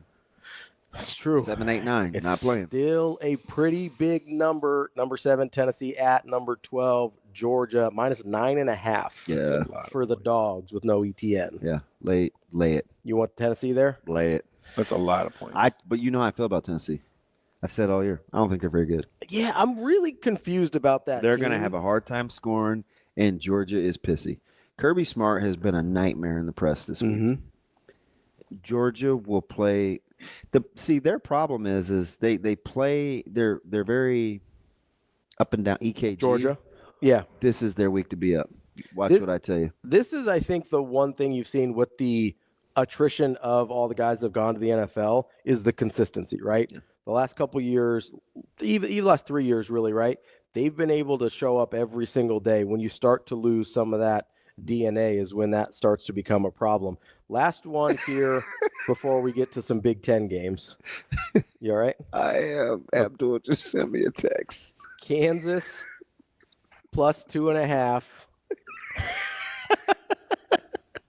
Kansas plus 2.5 against my BYU Cougars at Provo. Oh. That's a number I don't trust at all. That's your boys. It is. I don't trust that number. You got me all spooked with 2.5. 2.5 is It's Kansas at BYU at night. You're talking about 9:15. Hey, you ready? 9:15 in Provo. Rob. I'll say you're taking Kansas. Jayhawk. Lock it up. You know what I'm not going to do? Lock it up. You know what I'm not going to do? Bet against Kalani Sitake at night. Listen, I don't know about lock it up. That is one of the hardest places to play. It's the worst line on the board. It is the week. worst line on the board. Wait, lock it up. UCLA at Washington 4.5. I know is a bad so, line too. Okay, somebody help me. Did that open at like 8? I don't know, but that's a bad. I don't know line. where it opened. I didn't see the open. So I wouldn't call you crazy thinking that, Jerome, I saw because that it is bad. No, but those teams are Kansas is that's the worst line of the week. Those teams are 4-5 and 5-5. Like they're in the neighborhood. You're talking about the number 6 team in the country versus 3-6 Kansas at home at night. Yeah. That is the stinkiest line. That might be one of the stinkiest lines we've had all year. Yeah, man, rock chalk, baby. Still taking Kalani Sitake. You do you. Listen, you know me. I am stubborn. That's what I do. Yeah. Let's go to that Washington. That one's tonight. UCLA at Washington -4.5 for the Dogs. Somebody UCLA's playing well though. Somebody let me know in the stream. What did that open? Hey, yeah, Ryan, if you're listening, Hey, I know you're a DJ and you probably know what that number is. Kobe's rolling with Westside. All right. I got one. Our guy, All right, then, Kobe. RP, I'm sure you know what that line opened at because you have a problem. So. Him or Aaron? Those two are. Hey, some of our DJs hit us up. Let us know what that line opened. Okay, so it's 4.5 right now. 4.5 now. UCLA at Washington. I feel like I want. He's like, you need a vomit bag? No, I feel like I want UCLA there. I know, that's what I mean. How is that possible? I think I want that money. I want that plus. Give me those points. I don't know. I'd probably take Washington. Contrarian to the grave. No, I'm just thinking. You know I hate the public. I know. In more ways than one. Nah, I'm just playing. Nebraska, USC down to 7.5. Give me Nebraska. I'm taking Nebraska too. Bowl eligibility, baby. I don't even have to think about it. Give me all 7.5. I don't care what the number is. Let's go. Nebraska getting that Wait, dub. are you money lining that? I will money line. Give me that plus money, baby. That's a lot of money. That's a lot of money. That's Bet on It, brought to you by Warhorse Sportsbook. Wrapping up the show here on Hurrdat Sports Radio, AM 590, ESPN Omaha, ESPN Tri-Cities, KFOR in Lincoln. We are joined now by our friend Matt Vrzal, former Husker, owner of Paisan's Pizzeria. What's going on, Verse? Oh, my. How much, boys? What's up? Maddie. What? Cold out there? No. Today? Are you getting ready to take your mugshot picture? No, they'd actually make you take your hat off. You look awful surly today, man. That's what we're on today? Good morning. Nice to see you as well. Good morning, Matt. How are you today? No. Hey, I'm in the new bay, and we're getting utilities switched over, so it's a little brisk. He says good morning to you too. Do you want to share with your fine friends over here what your text was to me this week? Well, I felt unbelievably blessed. I had a string of 5 unanswered texts going to what I view as my good friend Damon Benning. Imagine that. But I got one response, and then I responded something quite witty back, and then I got another response. So then I went and bought multiple Powerball tickets, and or there's going to be a crew of locusts coming, and we're all going to die. So it's one of those two things. Yeah. Hey, Richard Face, you good? Haven't heard from you in a while. This is my 5th text with no response. And what'd you say? Okay. What'd you send back? Do you want me to read that? Yeah. Okay. So my good friend Damon responded with, I got to find it. What did I say? Yeah, you giant C starward sucker. Fine. Are you good? Yeah, pardon me if I'm not that stoked to come on. Well, I forgot. Yeah, this is for all you people out there that don't understand locker rooms. Like, we need more locker rooms. Hey, I totally forgot what I said. hey, I tried to call him. I No, tried you to call him didn't. the other day. Don't lie. Don't lie to people. You know what you said. I don't really. It was in a blur because I know I voice text, so I don't assume that comes across. But you said C star. So then you said the word. Yeah, I said it. Oh, that would be a cuss word then. That's not a cuss word. Yeah, you cussed. Verghese, I give him the hard time for it all the time because I'm like, okay, so you won't say like swear words, but you'll say that. Yeah, that's a cuss word. It'll be like, fuck. And then he drops one of those on you. C star word, star. You'll Sucker. say that word? Yeah. Oh, interesting. It might be his favorite. He said That is a cuss word.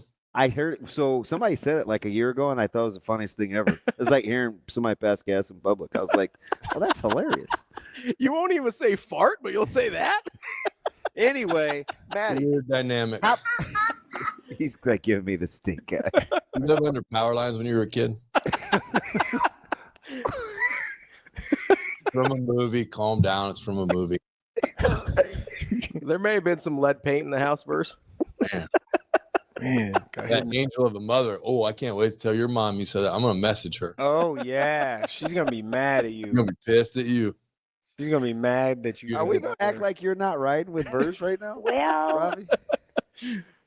I mean, he does have. It's a lot more fun if you would try it with me. I'm just going to tell you it's a lot better time. Do you feel like the offensive line can reap immediate dividends? Yep. Okay, go ahead. Elaborate. It's just going to be rhythmic. Like you've got a guy that's a play caller. Mm-hmm. And I think if anything, the expectation will be clear. It's like, hey, you're going to get these plays. If these plays aren't successful, then I got to go a different way. So here's your opportunity. I'm going to let you get lathered up and let you run all these plays. If they don't work, I got to go somewhere else. Okay. So here it is. I'm going to put it on your backs. I trust you. Go take this and go do this. And that I think is something that's been missing. And I don't think this is probably not going to sound the nicest, but I don't know how mentally tough that group is. So to have, you get a good stretch in UCLA, right? You run 6 in a row. I was so happy. 6 in a row. And it's going great. We're moving the ball. It's awesome. There's a rhythm to it. Like the play, you can see, hey, they ran this because of this. Now this came back and it made sense. Awesome. And then they lost a yard. And then we went back to just chucking it. And those guys are just they got back to doing what, Verse? Say that again. Chucking it. And those guys were just like, okay, well, you don't trust us, so we can't. I mean, if you got to go into a game saying, okay, boys, every play we run has to gain positive yards or they're never going to call it again. That's tough. You can't live that way. I know this is going to be blasphemous to people. In 1994, 1995, and 1997, we ran plays that didn't make yards. Like we lost yards on plays. I don't believe you. It's a baffling concept. I thought every one that we snapped went for touchdown, but I had to go back and watch some film. I was wrong. Especially in 94, right? I mean, people forget that you didn't win by 100 every game.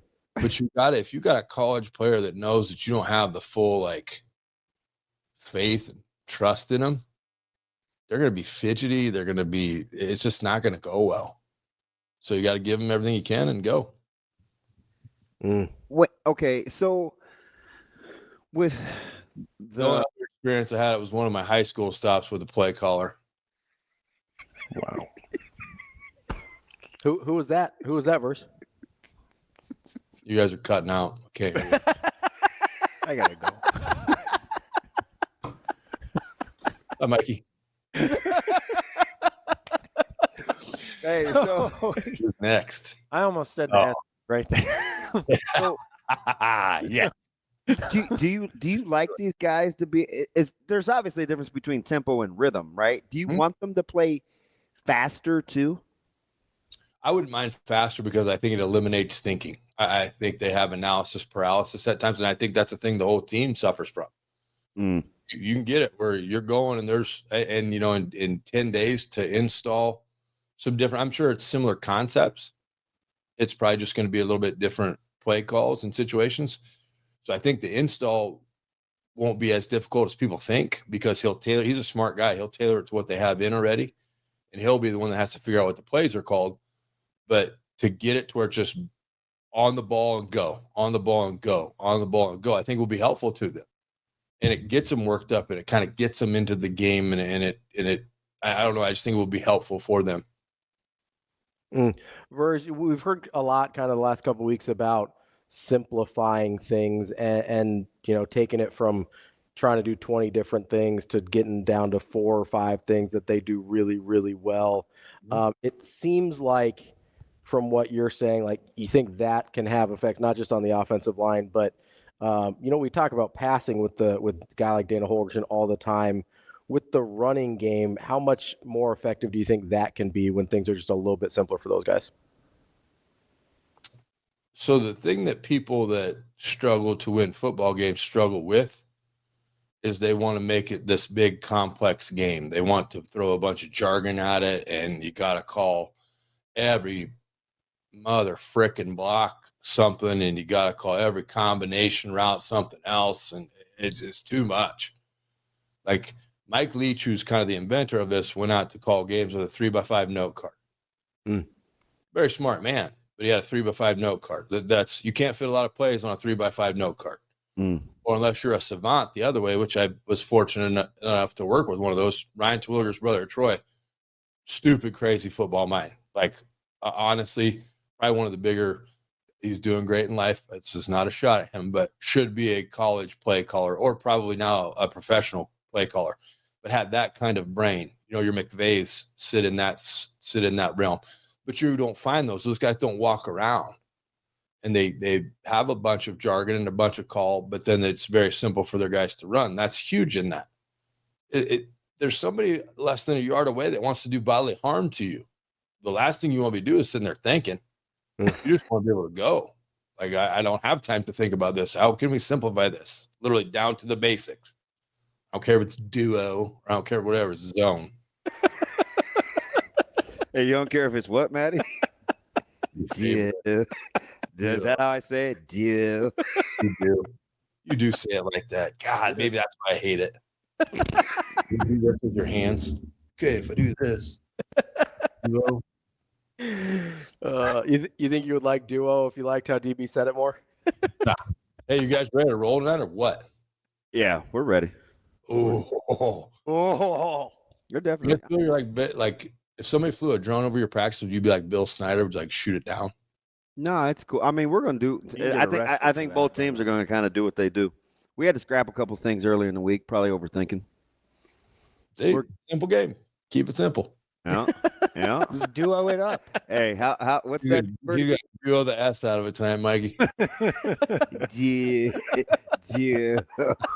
That's like you totally made up the dialect. I get you don't like. Listen, I don't like the way they run it, so I'd stop calling it too. So we finally come to an agreement there. Just call it zone and say, "Hey, running back, learn how to read this." I played in college. I was really good at reading it. You have 3 steps to decide.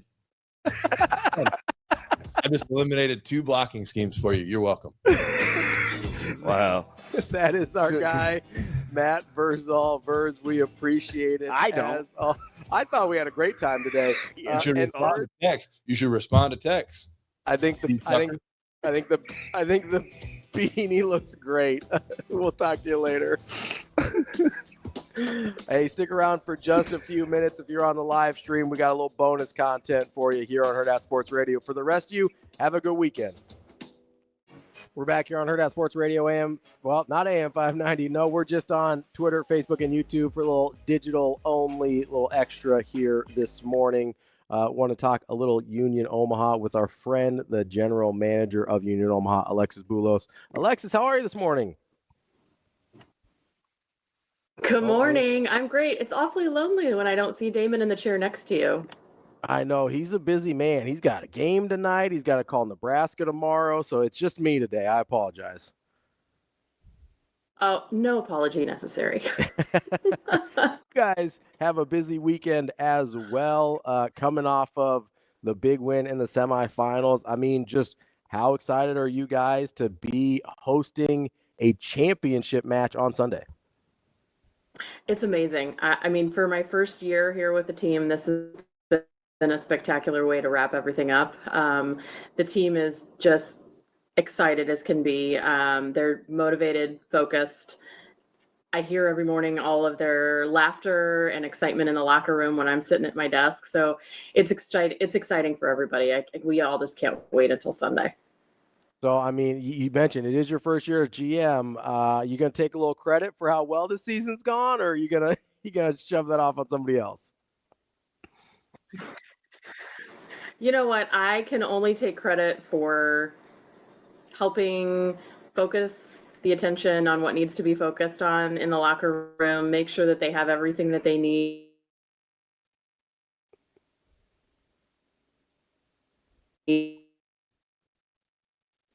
And give these guys everything they need to be successful. So that's really the only, and the rest of the squad, it's been amazing. And so I don't get to take credit for anything on the field.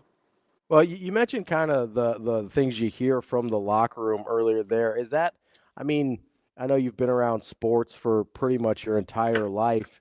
Is that something that maybe we don't talk about enough in terms of teams that are highly successful? Like this sounds like from everything we've seen and, the way they've kind of rallied around Meach and everything after all that happened, this seems like a pretty close-knit group. It's extremely close-knit, and I would absolutely agree with you when you say knowing what goes on in the locker room, but also knowing what goes on in their lives. They are together all the time. They live together, they eat together. Gary Green and Marty Cordero and the rest of the ownership have done an amazing job of building up this family environment. And from day one and towards a family environment. They're in the locker room and they practice together and they play together on the field, but they also spend time together in their day-to-day lives, whether it's volunteering or coaching. They do have an incredible bond. Even the guys who have been new on the roster this year. I mean, Wallace is an amazing human and gets out and volunteers in the community and takes guys with him. Like, it's just great to see. And I think that's pretty special. I have never been a part of a team sport before, so this is new for me, but to see the camaraderie and the way they support each other and rally around each other, like you mentioned with Mishak, they're winning this for him. They're very focused, and they want to win this for him. And so it's great to watch and be a part of the family. They joke around with me and stop by my office, and I'm just down the hall from the locker room. But yeah, it's pretty amazing to watch.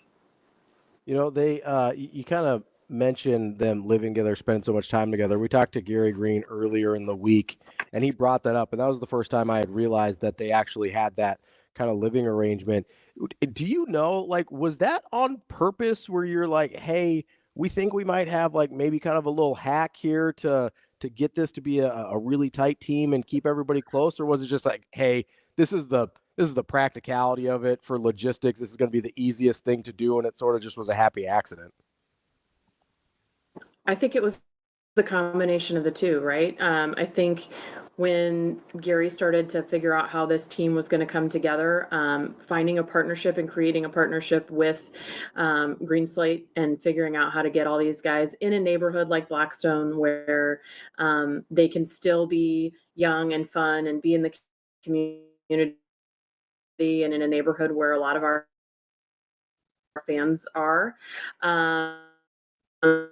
So I think it was a combination of it's very helpful for us to know where people are at, and if somebody isn't showing, it's one of those things. It's kind of like having college roommates. I was just going to say, it kind of reminds me of a college atmosphere a little bit more, because professionals usually, you get to the stadium, you go your separate ways, you get to practice and you go do your own things. It sounds a lot more like a college team in terms of the way it's sort of built together and the logistics of it all.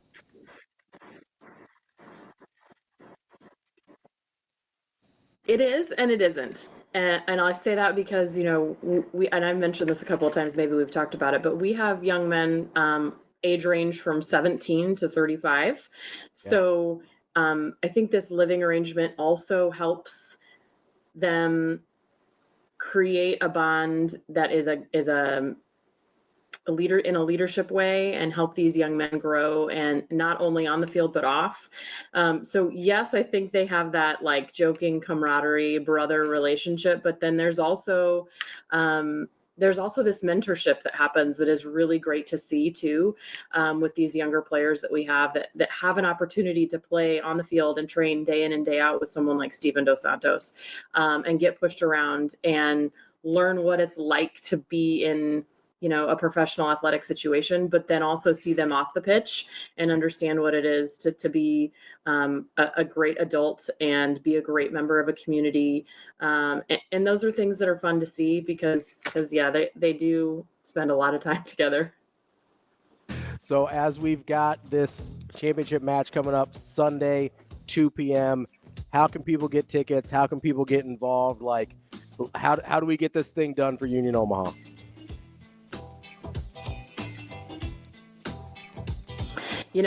Tickets at unionomaha.com. They can call our ticket office.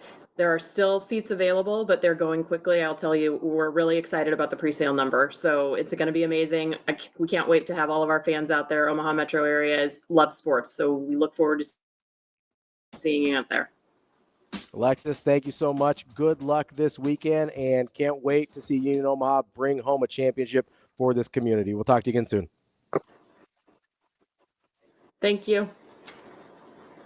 That is your extra digital bonus content for today. DB and I will be back with you on Monday for Hurrdat Sports Radio.